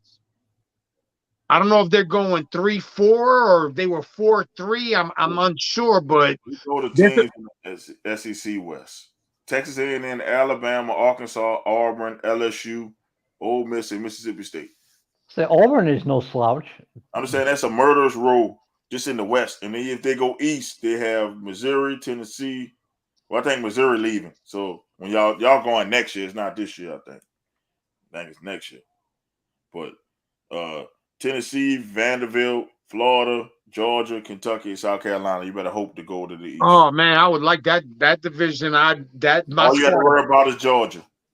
I won't even worry about Georgia anymore. Because Georgia's the champs. You got to worry about the champs. But that's about it. Now that they're giving money out legally, yeah, a lot of people ain't gonna be going to schools that you would think they would go to. Who the hell thought that Archie Manning Jr. was gonna go to Texas A&M? I think he's going to Texas. He's going to Texas. Oh, he's gonna go to Texas now? He's going to Texas. Smarter. He's gonna make more money in Texas than he would at Texas A&M. Yep. The boosters of Texas, that's money. That's why they always have a good squad. SMU, get your boosters up, SMU. Yeah. Go bring back the old Pony Express. like that's fucked up though. You think about it. They should have been doing this shit in college. College would have been so much different if you could have paid the players. People would have stayed. There would have been dynasties in football. Especially in basketball. Because if you think about it, they'll play and they'll have one good year and I'm going to the NFL. But if you're giving me, let's say, $2.5 million a year to play, and all I got to do is go to school, find myself a couple of chicks to fuck around with and play football, I'm in. Oh, wait, Jay, I just looked at the realignment. Alabama moves to the east. Auburn moves to the east. Texas, Oklahoma, and the west with LSU. Y'all actually got it easier. We have Texas and LSU. No, listen. I'm about to read off the East thing now. The East is now tougher. They got Auburn, Alabama, Florida, Georgia, Tennessee, Kentucky, Vanderbilt, and South Carolina. Yikes. Fucking tough. Yikes. Alabama is no slouch. The Gamecocks could sometimes put out a good team too. And then you got Texas A&M, Texas, Oklahoma, LSU, Missouri, Arkansas, Ole Miss, and Mississippi State. The West got weaker. Oh, we fucking all them squads up.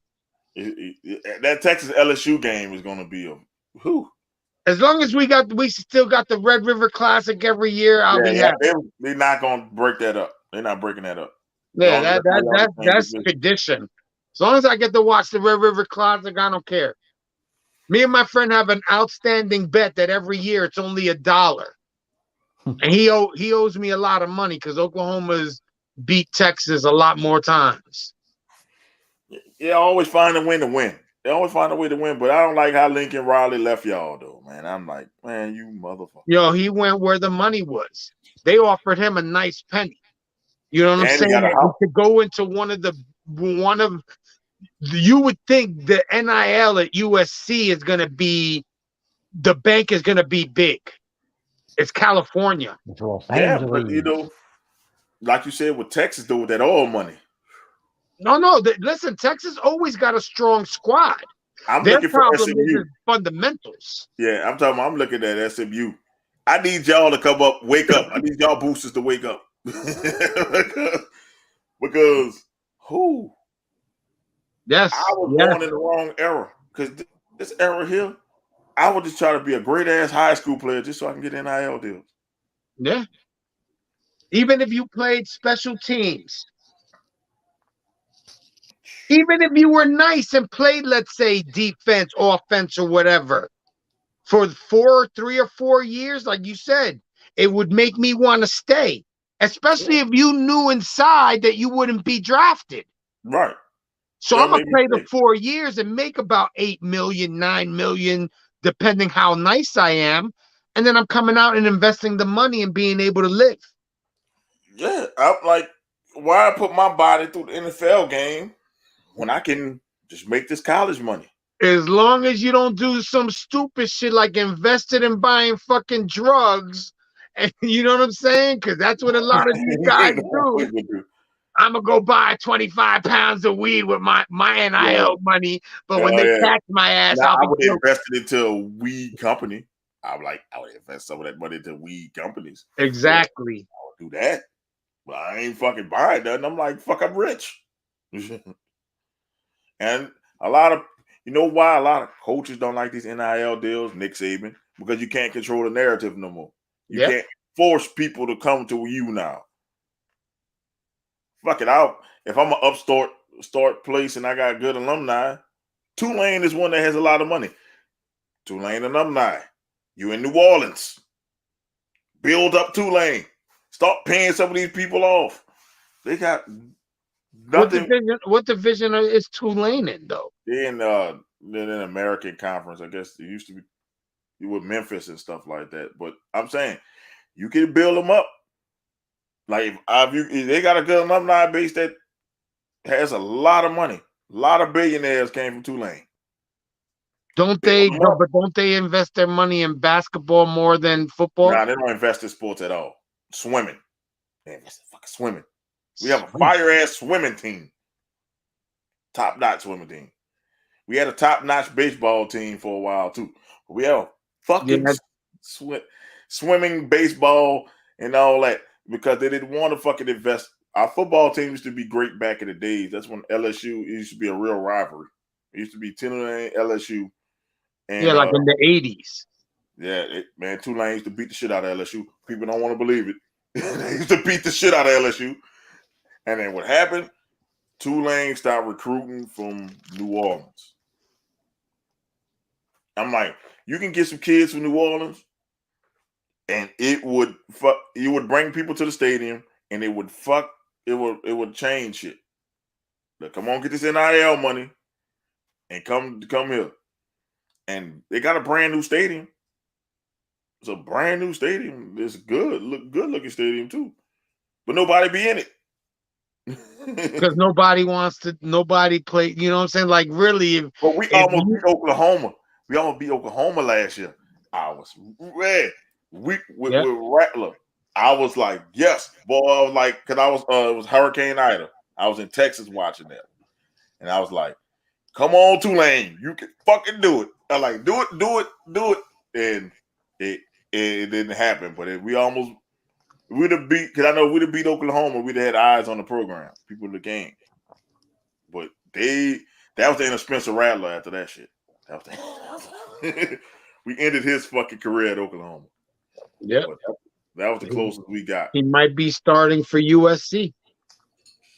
No, your boy who took over for him starting for USC, Spencer Rattler with the Gamecocks. Spencer Rattler is with the Gamecocks. Oh, that's right. Yeah. I think Caleb Williams. I think it's Caleb Williams is with the USC and he's with Gamecocks. Caleb went to USC. Yeah. Like both them quarterback, when this dude left, everybody ran out. All their players ran out. But since I follow it, they've picked up a lot of 5-star players from high school. It's Oklahoma. I'm just saying, it's Oklahoma. It's not like somebody trash team. It's Oklahoma. They play. They come to play out.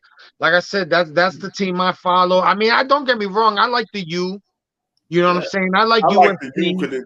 Don't you realize bad boy teams? Like, yes, that's what I like that style of football. I like that dirty. Like I'm a fan of the Raiders because of the old school Raider defense. Oh, you know what I'm saying? With Lester Hayes and Lyle Alzado and Tatum and all them.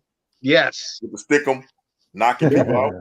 Yeah, because of their style of place and the U plays like that. Like I can't stand Florida or Florida State. Oh no. Fuck Florida State. Fuck Florida. I can't deal with either one of those. That they suck. I can't. So Izzy, who was your team in college, Izzy? Honestly, I don't have one. You don't have one. You just like I don't. Like, yeah, like their games, okay, that's on, all right. And as I said, Mrs. B loves the U, so I watch games with her. Oh yeah, man. So he's a U fan. Yeah, he's a U fan. That's what that means. That He's means a if you U- sit down and watching the game with your wife, you're a U fan. Yep, Just like straight you U tell my fan. wife, if you sitting down watching the same game, I bet he you a got fan. his little U hat and he throws it on. Yeah, talking all that Well, junk. Mrs. B, get his ass. do you see any U stuff in my room? No, you You got won't. it in the closet. He got a U jersey. I guarantee you, she bought him a U jersey, shirt, or something. Nope. Well, I got to talk to Mrs. B. Mrs. No, B. You ain't got no I've got her. Miami gear at all. I've I'm got her gonna U tell him. merchandise, but no, I I'm gonna won't say wear you're it. gonna have to get him a U shirt so he can wear it on the The show. big fucking orange U. You or in front of that motherfucker. right on the shirt. Mm, I almost went to the U though. I was close. But Oh, you were gonna go there? Yeah, I was gonna go there. Not for sports, but for like fucking academics. I just wanted to go to the U. it's a Just to beautiful be able to campus, go there, the experience. but so the U is a beautiful campus. And I was about to set up, and then they realized at Tulane, they told me I didn't have to pay admission fees and all that other shit. So I went. But I really was close to the U because I want to go to the U. That's the time, and there were three of them that's just as Sean Taylor and them was still there and shit. I was like, all right, I want to be a part of that culture. And I'm like, I was like, nah, I got talked out of it, but I should have went. All right. I was going to do a Nasty take because Nasty was here. He Nope. went in the woods and disappeared. But we got one more thing to talk about. That's Serena Williams. She's still winning. Still playing. And I think this is her last tournament. Yeah. Playing as we speak. She's still playing. Her and her sister got beat yesterday, though. Yes, they did. Well, Venus, and she's already halfway retired herself. And Venus is old. Yeah. Venus. A lot of people don't understand. Like Venus is old because Venus is like 2 or 3 years older than Serena. Yep. Yeah, we was about to do a Nasty take because Nasty was here, but Nasty, we let him do the Nasty take on the squad. Yeah, but now we're doing the Nasty kick on Serena Williams. And it's not really a nasty take. You just call it a nasty take. It's just basically it's a double entendre. Like it used to be Nasty's takes, but saying nasty take is better. But I'm happy, man. I'm happy she's winning. I hope she wins the U.S. Open. What a way to go on top. She's down 1 set right now. But she needs to win it. Honestly, I don't follow tennis like I used to, but right as of today, it is perfectly set up for her to win it because he got top seeds going down left and right. But unfortunately, on top. She took out number 2 the other day. Yes, she did. That was a shocker when she did that, and I hope Serena goes out on top. I hope so. Because once again, you can make the argument she is one of the greatest athletes, male or female, of our generation. Yes, she's go titles alone. Mm-hmm. Titles alone puts her in that category. I would say she's got to be in the top 3 best women ever to play tennis. I think she's the top. I think she's the best. I think she's the GOAT of tennis. I'm like not just male, not just female, but male. I think tennis. Period. I think she's the GOAT of tennis. She won a shitload of titles. She transformed the game. Like she transformed. And she won the Australian Open pregnant. I'm just saying. Think about this. She could hit with the men. She had ungodly power. Like she's definitely a member of the Wagon Hall of Fame. Oh, no doubt. No doubt. Oh my God, no doubt about that. No doubt. Her sister's not. She is. She's in the tennis wing. Yeah. She's over in the tennis wing. She can be the sports wing, not the tennis. Put in the sports wing. Yeah, sports wing, and you got the wrestling wing. She's definitely to watch her through the years, Yes. to watch her when she first came out. Her sister was nicer in the beginning. Yes. Her sister was more technique, where she's more power. Mm. And then as they got older, Pops, you missed it last night, but we're talking about Serena Williams now. Serena Williams, Pops, Serena Williams. you know you've seen that wagon. Yeah. I mean, maybe not at the bar down in Georgia, but you know you've seen it. Man, all I can say. I ain't all I- hating. You're possibly seeing some wagons. Yeah. Yeah, man. Facts. yeah, but Yes, sir. Serena is inspirational, man. Like she had a lot of black girls wanting to play tennis. Mm-hmm. Well, I think that's why they rode both of the sisters so much when I was younger, when they first came out, was to attract more to And like, more black kids, more women, in general, just to play. Because if you really think about it, tennis didn't really, I mean, tennis was there, but tennis didn't blow up until they came out. yeah, because nobody was checking for Arthur Ashe and how great he was, but there still wasn't no brothers trying to play. You got a little bit.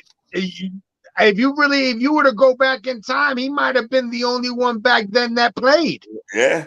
Facts. No brothers wasn't playing tennis. Nope. Serena had girls wanting to play tennis. Yes. Both of the Williams sisters. First of all, Venus. And There was Venus was supposed to be the GOAT. That's what people thought Venus was going to be, but their younger sister overtook her. And quite That easily, I Venus- might add. Yeah, this Venus just flamed out earlier than Serena did. That's all it was. I think like her body wasn't built for all that running back and forward, stopping and whatnot. I kind of thought because Serena was a little bit thicker, her body would break down first. But Because, you can make the argument that Serena, she had more of the will to win than Venus does. Yeah, Or I did. give it that. she definitely has killer instinct. Yes. She's more aggressive. Yes. She's very more aggressive. And if she sees that she got you against the ropes, Done. she's not afraid to put you out. Nope. Yeah, You were done. Venus was much more gracious. And Like I said, Venus was more technique, where Serena's power. yeah. Not saying that she don't have technique, but when you hit the ball hard, Yep, I saw that wagon and when we secured the tennis game. Oh, Pop saw the wagon first. He saw it. Well, I think Serena's up 3-0 in the second set. yeah, I just saw that. So it's gonna be a battle. This one, she get over this one. I don't think anybody can beat her if she's in that final. But if she beats this woman, she could win the whole thing. She really could. I don't think anybody gonna stop her if she wins this one. she's playing off of emotions. Plus, it's New York, man. All right, As- Pops, that's a little bit too much information. I didn't need to know as I heard somebody say, she is like Maximus. Pops is off the chain. Jay, your face was hilarious, man. Your Pops is off the chain. I did that. You made me lose a view of Pops, man. Come on, man. Stop. All right. If you think about it, though, Serena, no better fitting way for her to go on top. Mm-hmm. It would be nice. It would be nice. a good ending to a very, very big career, because she's done a lot, not just in tennis, but for the African American community. She's done a lot of things. Yeah. And she's an inspiration to some of these girls, because if you see the story, they came from nothing. They Nothing. came from Compton. Yeah, they came from nothing. And their fathers pushing brought It's like- out brought out that star in them. She made them tough. He made them tough. Yeah, because they lost a sister. A lot of people don't realize her sister died in a drive-by shooting. They lost a sister. And so she had to fight through all that and all her father's pushing, and she's great for it. And not that we don't, I mean, I'm not accusing or anything, but I'm sure it was very hard for two black women to push up the ranks of the tennis world. Absolutely. Especially like we just said, not too many African Americans play tennis or make it to that point where you're on TV, you're in big tournaments. You might find, because there was a dude that lived here in Plattekill that used to train with Arthur Ashe. Yeah. I forget his first name, but his last name was Davis. And I used to do I used to do yard work for him. And he owned a tennis academy here in my town. Yes. Back I in know the who you're 80s. talking about. I know who you're talking about. And he was like, his stories, he told me it was hard, you know, for him. And he was there when Arthur was going through it. He was like his training partner, like for tournaments and whatnot. And he said it was very hard for Arthur to break through because, you know, they don't see talent, they saw color. Yeah, Arthur caught it the worst. But what a time to be alive when Tiger Woods was taking over and the Williams systems were. That made us interested in tennis and golf. Yes. Like, it did. It's funny because Tiger's only half black. Yeah, and we didn't care about that. We were like, we seen a dark person in golf. Oh man, we're behind. The black delegation chose Tiger Woods. Yeah. The black delegation chose Tiger Woods. I know the Filipino delegation might have a problem with that one. Yeah, but when he said he was cannibalizing, that's when people stopped watching golf. He should have rolled the black wave. Should have rolled the black wave all the way to the bank because we was all invested in it. We was buying the Tiger Woods golf game. They made you have a grill. You was up there. I was nice at that Tiger Woods. I love the Tiger Woods game. Thank you. Look, they had Nikes, all kind of shit. You made your dude like straight from the hood out there, swinging a fucking golf club. They know what they were doing. Tiger Woods fucked up when he got married to that Norwegian bitch or whatever. And then he started saying away from that. Black, I'm cannibal Malaysian or whatever the shit he said. And black people say, fuck you. And went to the Williams sisters more. Because it's like, the black people behind you couldn't say shit about Tiger Woods. Like, so what he cheated? Who gives a fuck? Who cares? Black, fuck you. Now you're like, ban his ass. Ban his ass. Cancel culture. Yeah, it just real talk. It's just like that time was a great time to be alive, though. It was because they were winning tournaments. It was either one or the other, you know, and it was epic to see when they had to play each other. Oh yeah. You know, so they did a lot for that sport. Billie Jean King took it to a certain level, and then they took it from Billie Jean King and said, we got it from here. And they brought it to another level. Now, have they plateaued, or is there somebody coming up that's going to bring it to another level?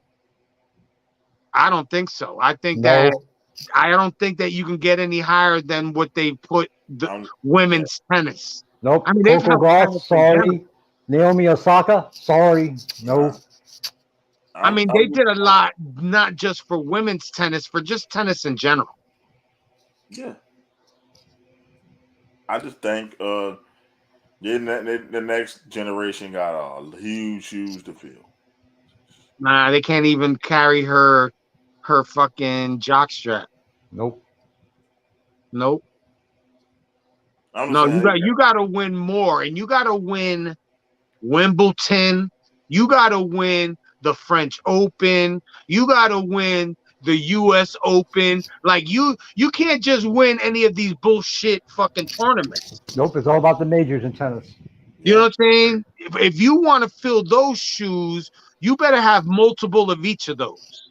Like example, in the 80s, it was Chris Everett and it was Martina Navratilova. That was it.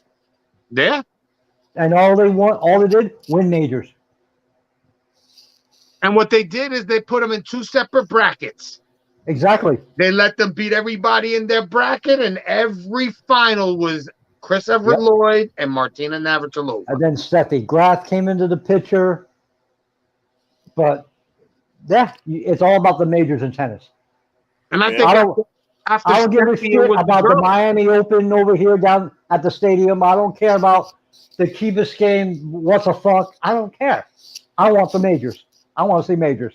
I watch Wimbledon. I think that's any single sport that's not team sport. It's all about the majors. And nobody gives a fucking golf about those other little tournaments. Let's face it, it's the Majors. Masters. Nobody gives a fuck about those other little tournaments in tennis. It's all about the majors. Okay. Yes. I How want to see many the majors Masters. can you win? I want to see how badly they shoot at the British Open. That's it. And that's what you got to tell yourself. How many wages can you win? And that's what you measure by. You're not measured by how many tournaments you won. No, it's major. Majors. That's Majors. it. And nobody has won more majors than Serena Williams. Nope. She's got like That's what I'm 23. saying. To fill those shoes, you better be ready to play for years. You got to win You better 30. be able to play through pain, and you better beat people. They had to win about 30 majors. And Yeah. Serena, at the age they are now, already had majors. Oh, yeah. Yep. They were getting majors real young.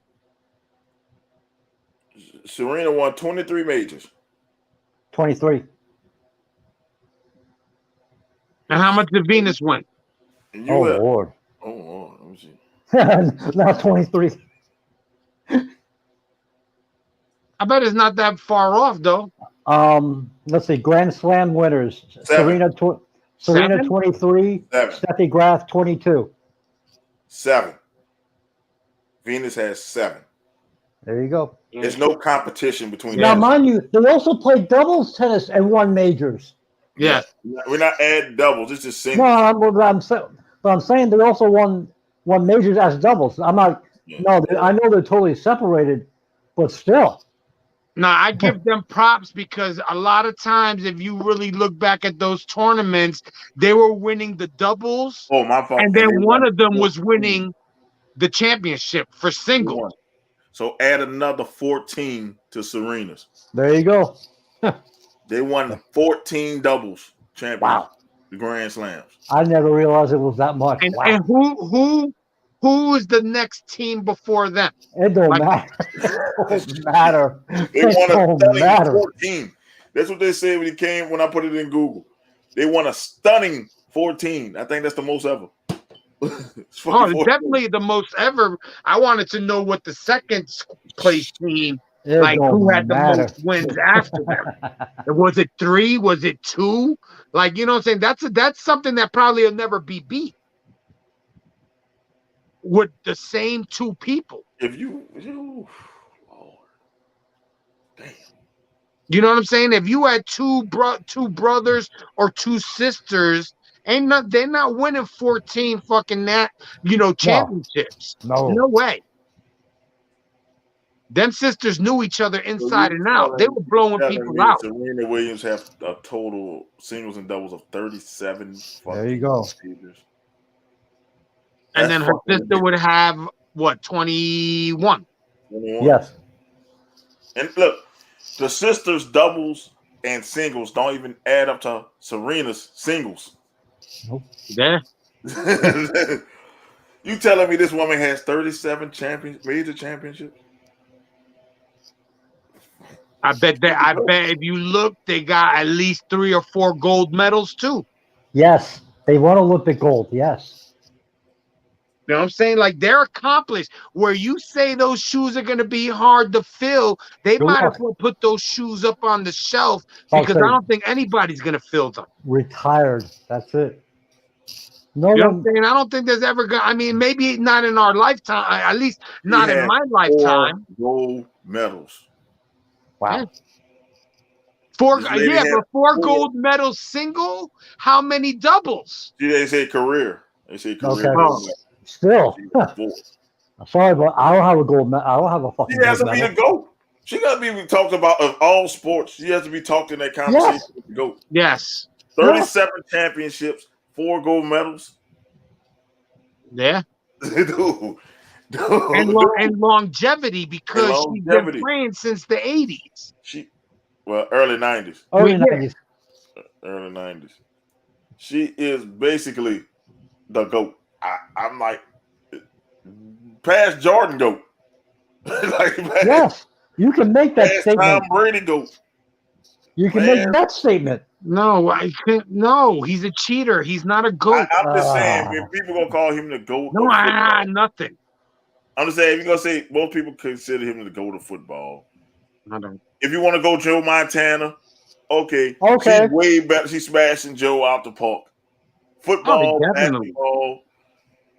Shit, So she you can make the smashed argument. Bill Russell. So you can't put Bill Russell in the winning category because she done smashed him. Because once again, you can make the argument she is one of the best athletes, male or female. She has to be one of the best, the GOATs, period. Like, GOAT of all sports. If you talk about winning, she done that. You want to talk about Olympic goals, she done that. You want to talk about longevity, she done that. It's hard. That's a hard resume. Yeah, that's Exactly. gonna be, like I said, Tough. those shoes should just be put on the shelf because ain't nobody filling them. No. It's never going to happen. Not in tennis and not in sports. No. It's never going to happen. Someone having almost 40 championships. Well, if you count the gold medal, she has 41. Yeah. I definitely would count gold medals as a That's championship. 41. Absolutely. Yeah. That's the 41. world championships. Yeah, that's You know? 41. So that means you was the best in the world 4 times. Because the Olympics only 4 years. Yep. Yeah, every 4 years. So So for it's all like, you know, that's 2 singles titles, 2 doubles titles. That could be 3 singles titles, 1 doubles title. You know what I'm saying? Who knows? But still, fuck, Yeah. you think about it. ain't nobody filling those shoes. That's ridiculous. Or they could be 2 and 2. She could have got 2 singles, 2 doubles. Yeah, 2 singles, 2 doubles. Yeah. In different Olympics. You think about it. Did that 2 But- Olympics? Might have did Yeah, that 2 Olympics. they would do both. When they went to Mhm. the Olympics, they would play in the singles and in the doubles tournament. It's ridiculous. That's a ridiculous resume. I don't think it will be beaten. No. Not in our lifetime. No, think at least not in my lifetime. I don't think it's ever. The next person had to come out guns blazing like she did. I mean, you got to Yeah. start about 16, 17. And Beat think the dog. about it. Her sister was the one winning the tournaments first. Mm-hmm. So And for that's the what first only couple of years, Yeah. she probably wasn't winning tournaments. And then all of a sudden, maybe when she I hit thought 21 Venus and won that more than puberty that. hit, she was like, I'm the bitch now. I'm just saying, I just thought Venus won more than 7. It seemed like Venus won more than 7, but she only won But not- 7 compared to 23. That lets you know. Yeah. That lets you know that I mean, she, I'm not making excuses, but she was hurt a lot. yeah, I get that, but I'm just saying you would think that because Venus was so talked about that Mm-hmm. Venus won more than 7 majors. She was like the baby face of the two. You know what I'm saying? She was like the darling, where Yeah. Serena was the thug. Yeah, Serena didn't care, and I love it. And I hope I hope she find peace in the next part of her life. Because Absolutely. Go make more babies, as she said she wanted to do. That daughter, the pressure on that daughter to be great. I hope And she's beautiful. Her little that girl. daughter might be the next coming. That might be the next one to break her mom record. That them genes might be in there. Genes Never gotta know. be somewhere in there. Never know. She might be the next person to break her mom's record. That's a lot of championships, though. Absolutely. That's a lot of work. That's a lot of dedication. That's a lot of standing in front of that machine and hitting the ball back. That's a lot of playing your sister. That's a lot of hearing your father fucking scream Fuck. at you and shit. That's you got to be dedicated. I think at first maybe they weren't dedicated, they were more pushed into it. But as their life grew on, they went, they went with the talent. I'm saying Serena Williams is the GOAT. And I know, and her dad, I know dad is happy. She's down. She's winning this set. Look like it. Serena. Good. She's up 4-2 in this set. What is it? The U.S. Open? Yes. Yeah. Oh, She's they're at Arthur Ashe. Yes. Yeah. She's in the third round U.S. Open. She's up 4-2 as we speak in the second set. That's why AEW's smart. Because if you notice, their show is right after that stops the U.S. Open. I don't know if Nobody watches fucking Rampage. They're gonna cut that shit off. it's Dynamite. Oh, that's Dynamite tonight. No, Jason's talking about the stadium show that they put on. Yeah, they do a new. They're in New York this week, I think. They're smart then. I think they start in Albany. No, they start in Buffalo Then they go to tonight or Albany. tomorrow, and then the pay-per-view. No, they're in Chicago because of the pay-per-view. Oh, yeah. Then I think they're at Arthur Ashe Stadium next week. Fuck Rampage anyway. Next Wednesday. I don't know the fuck about them. That's when they're going to bring in, another chump. I don't even care. Ugh. They brought in Morrissey like he was somebody. You know what I'm saying? Like I was thinking the same that's thing. why I'm like, okay. wrote that. That's why I wrote that, and I said AEW's corny because they want to say, "Oh, we'll bring in Morrissey. You brought in Killer Cross. We got Morrissey. Don't worry. He gonna bring us some views." No, they brought in Enzo. As long as they bring in Enzo, that's something different. Well, nah, they ain't gonna do that. Yeah. But Morrissey. Yeah, that's what I'm saying. That's why I said the AEW's corny. You talking about roided out Edge? Yeah. What did they say? They said he was half Edge Test and half Test. and half Test. Edge on steroids, I'll tell you. You know what they need? They need a panda. They need a panda in AEW. No. Yo, I would love to see her on Dark or I'm pushing something like that. I would watch AEW if the Woe makes 8 weeks. Mike Cobb, if you're watching, go contact the Woad. Oh man, Mike know about the Woe, man. Okay. It was about us. And it's like Onga says if y'all didn't watch yesterday, yeah, definitely yesterday. Shame on you. Yeah, you definitely need to watch yesterday's show. It was hilarious. A panda almost got stolen from a zoo. And that stopped the show. That actually stopped the show. I got it. Yo, you guys went over an hour talking about that damn panda. It started at about 1:25, and it just that's all we talked about. 3 hours. What's 3 hours? She tried to slip that shit in there though. She was like, "Yeah, I almost stole a panda," and blah blah blah. No. Man, my face. Listen, my face when she said it. You go watch it. It was hilarious. I laughed at myself because she was like, "Yeah, I stole a panda." I was like, "Wait, what?" No. You're not about to skip over that. No. She's definitely was cool people. Oh hell yeah. Definitely, man. Y'all very positive outlook. Very her energy. She had great energy. And I said this to the group after the interview was over. She almost had me in tears at what she said at the end of the interview about about being body positive and almost had me. Her smile was infectious and everything. It was great. She never stopped smiling. And her bedazzled eye patch brings attention to her face. Yes. Yeah, it was which is not a bad looking face. She's very pretty. Yeah, it's like she brought a lot of energy to the show. Like I always say, I'm grateful for the guest, but that was the best guest I ever had. And Yes. Yeah, I would have to somebody say is gonna since have I've been watching the show, that was probably. I mean, don't get me wrong. There's been a couple the last couple of weeks that were good, but Mhm. nah, this one definitely was. this was the best interview because it was so Like easy. we had when we had O'Shea on, he saved that show for that day. We all Yeah, know why. yeah, we But know.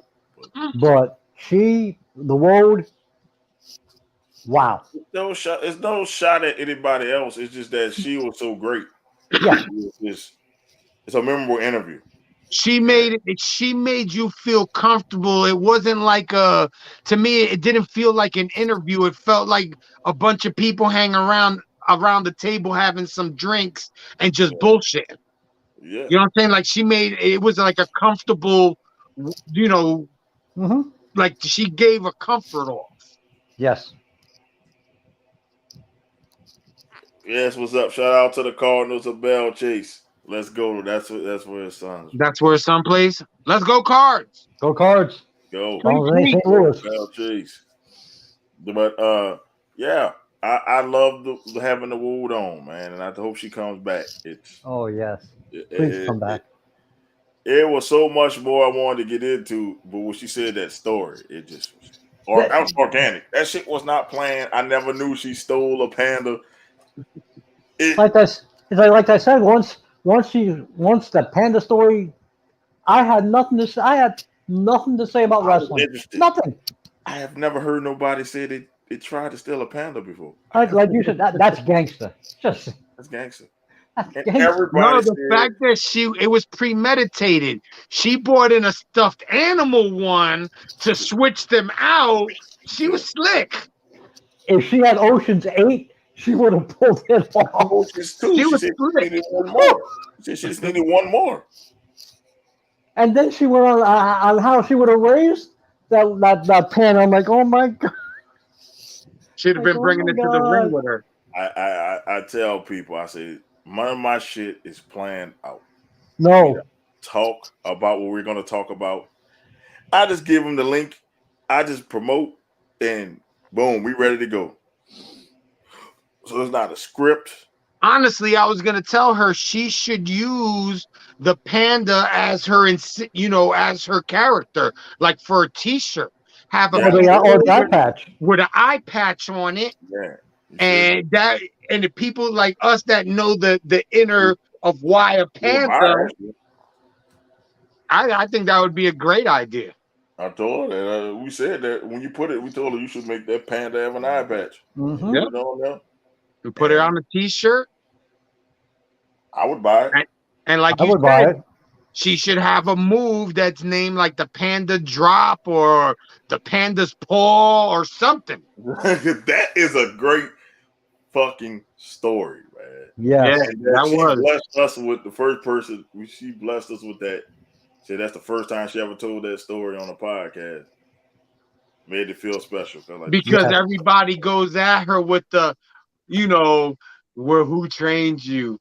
What's your favorite the J wrestler? questions, as we The call J them. questions. Yes. That's why I don't say nothing no more. When you guys are, I'm waiting for Jay's question. I'm like, you know what I'm gonna ask? Just ask.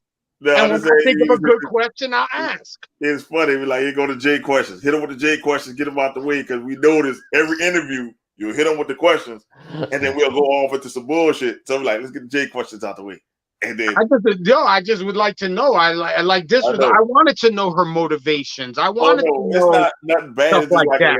it's like a little joke. We're like, let's get the J questions out the way. That's like the formal questions. Then we can go on into some bullshit.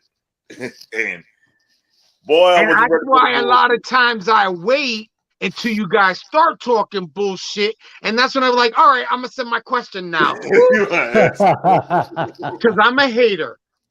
Well, Yeah, you Lala are. has somebody coming next week. I think I gotta make sure. I gotta find out, make sure. But we got somebody coming next week, and we got somebody coming the week after that, and we got somebody coming the week after that. God damn. Like they keep hitting me up. It's like, son, they hitting us up. Well, that's good. That means that maybe some of the people that have been on the show have been talking to other people. Yo, contact these people. They'll let you come on and tell your story. Because Zamir got somebody from his federation to come on, not this week, but the next week. And this show that's on Black Wrestlers, like it's like a show they're doing out in Pittsburgh. They reached out to me called Bland Wrestling, and they said, you know, we want to do a show. We want to get on your podcast. I'm like, let's go, let's do it. What you about? And he told me. I said, all right. He sent me pictures. So cool. Okay, so if the next 3 Thursdays are taken, I might have somebody for the 29th. That's 4.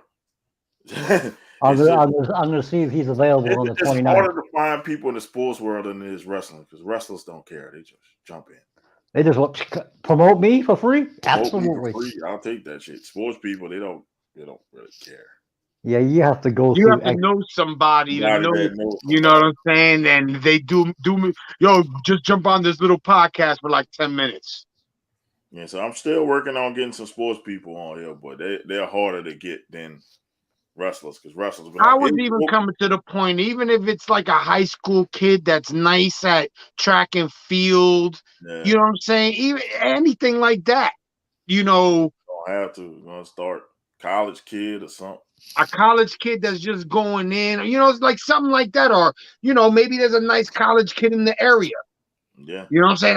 I'll start looking at, you know, I got Marist College by me. Mm-hmm. I got Newport College, but they don't really. Mount St. Mary's. Newport got basketball. I mean, I guess I could see what I can find. I'm gonna be on the lookout. Well, I'm gonna be on the lookout. I'm trying to find something, but the wrestlers, the wrestling show catching on fire because they see free pub, and I'm okay with that. Absolutely, because we're getting pub with it. So, and that's it. Help me help you. And people like the Woe just said she was a fan. She's a fan of us. I was like, wow, you're a fan of us? Like, yeah. She told us that in the group text. She's like, I'm just a fan of you. I hope you send her the Free the Wagon T-shirt. I am. I'm gonna talk to her, and I'm gonna send her a Free the Wagon T-shirt so she can have it. She can choose to wear it to the ring or not. So man, that would be nice. That would be nice. I told she still people still liking it. She's still liking everything about us putting up the panda story. Yes, she does. Yes, she has. And she's interactive. She's not a snob. Chris Bay. She's not a snob. Chris Bay. Chris Bay. She's not a snob. So it was a good show. So I want to shout out her for coming on the show last night and spending time with us. And, you know, because she is something like a big deal. A lot of people know her. So no, like she's been in the game for a while. Like 12 years. So people know her. I'll tell you. And go watch her versus Natalia Markova, the match that she mentioned last night. Was it good? Oh my God. Well, was it good? Oh my God. Go watch it, Jay. I totally forgot to look it up yesterday.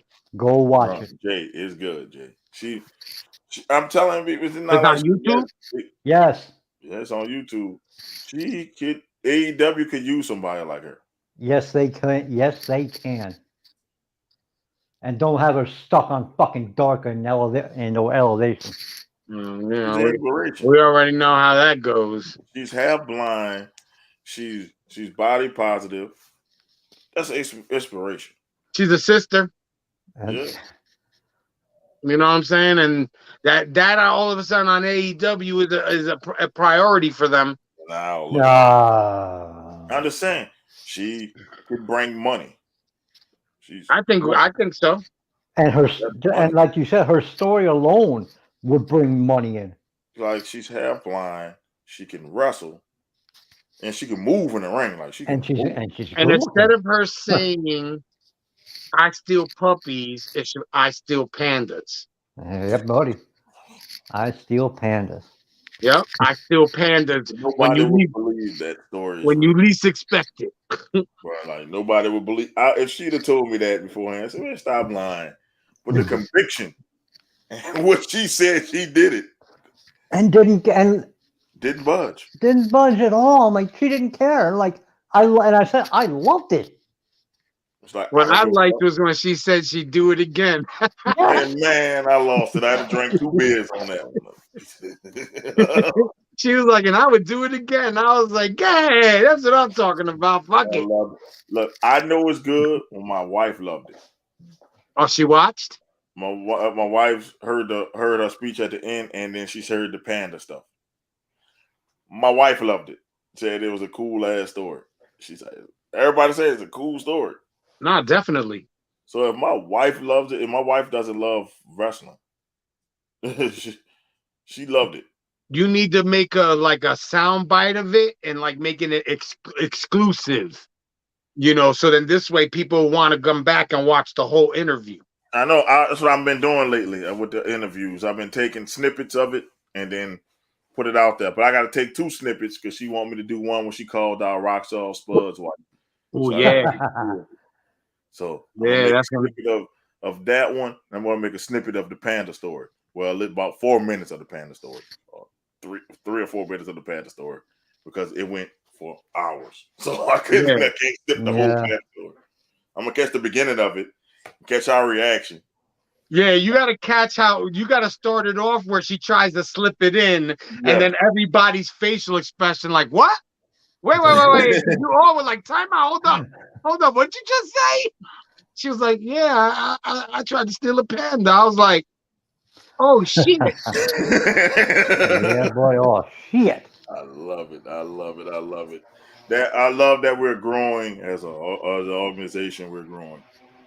I tell people we wasn't like that when I first started. It was just me and Nasty at first.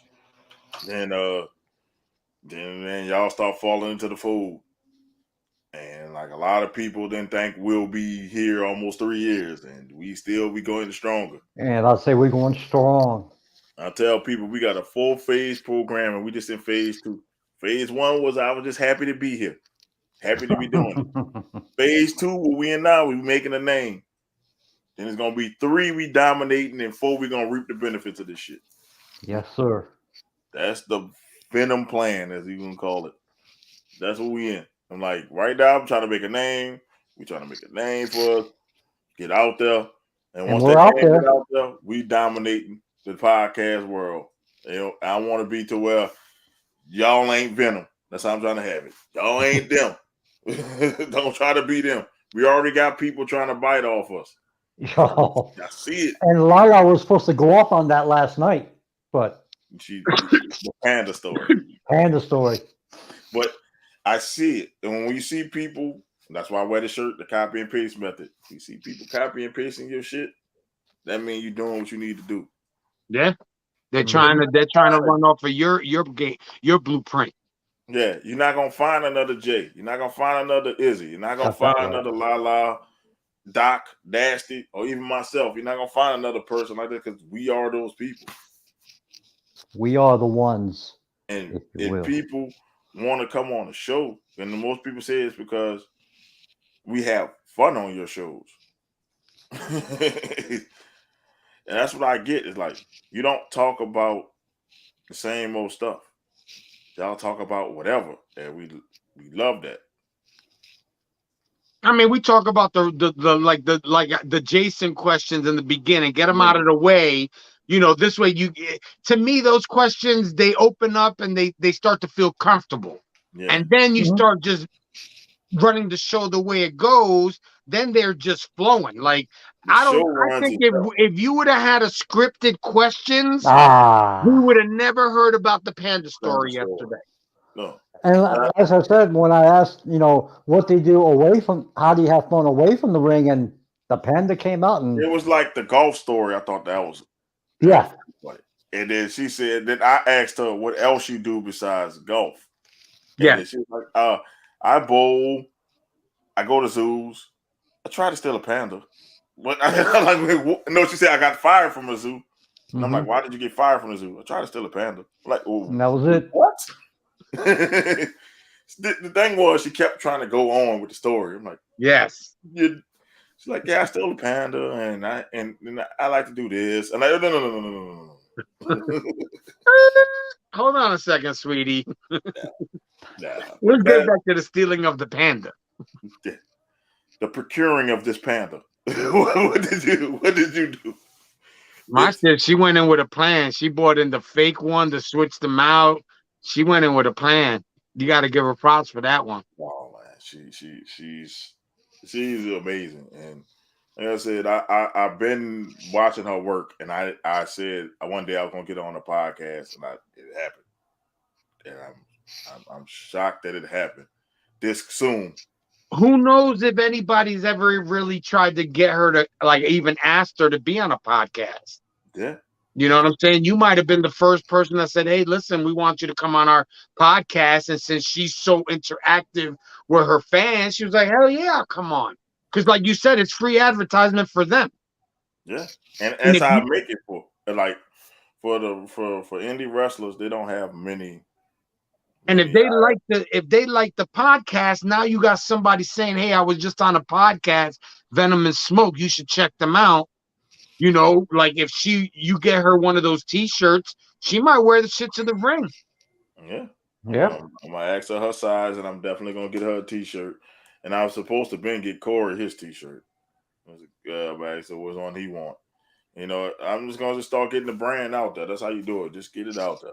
Yeah, tell people it takes money because those shirts I get, this shirt here was not free. I had to pay for it myself. You got to pay for the samples yourself. So it's like it's not. It takes money to make money, and the That's thing right. is, we all about it. And we all in, and I'm just glad y'all fellas with me for this ride. And I would like to thank Ro. She's coming on back on as the she said she's the director of I think she said imaging or something like that. Oh shit, Triple H. Oh. Yeah, the Triple H visionary. coming back. The Triple H role. Ah, she shit. came back.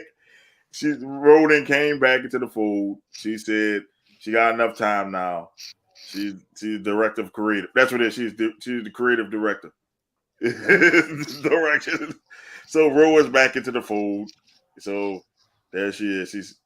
She designed the logo. She said she's gonna be director of creative. Sounds good.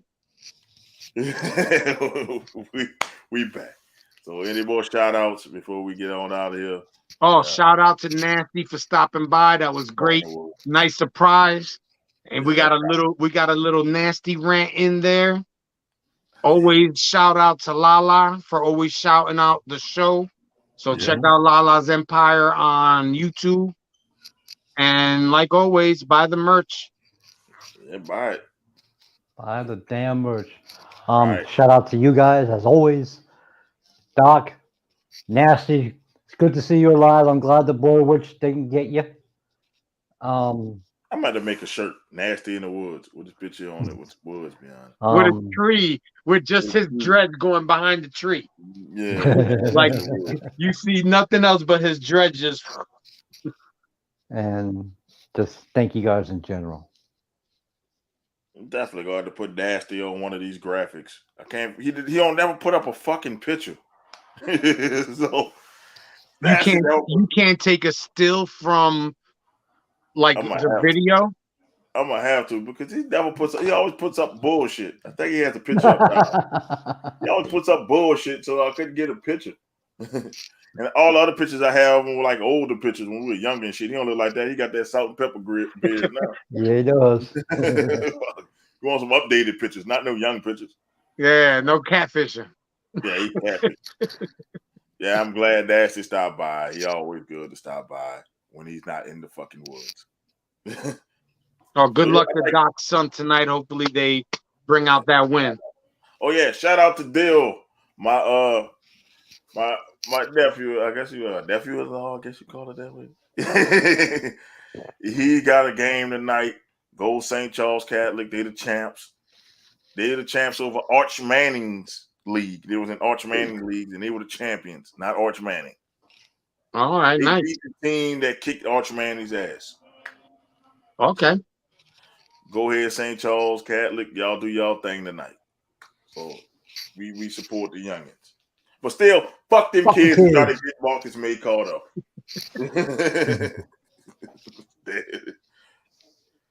This is your boy Mo Young.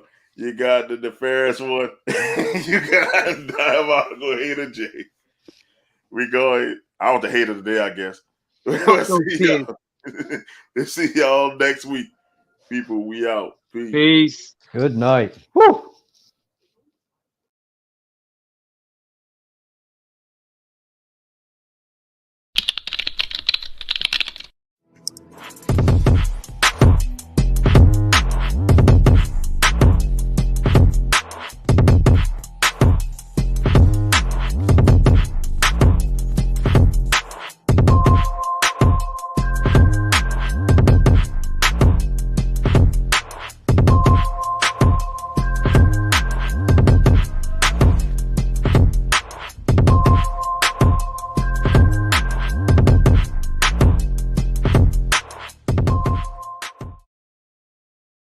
Many of my fans know me for my trademark hat.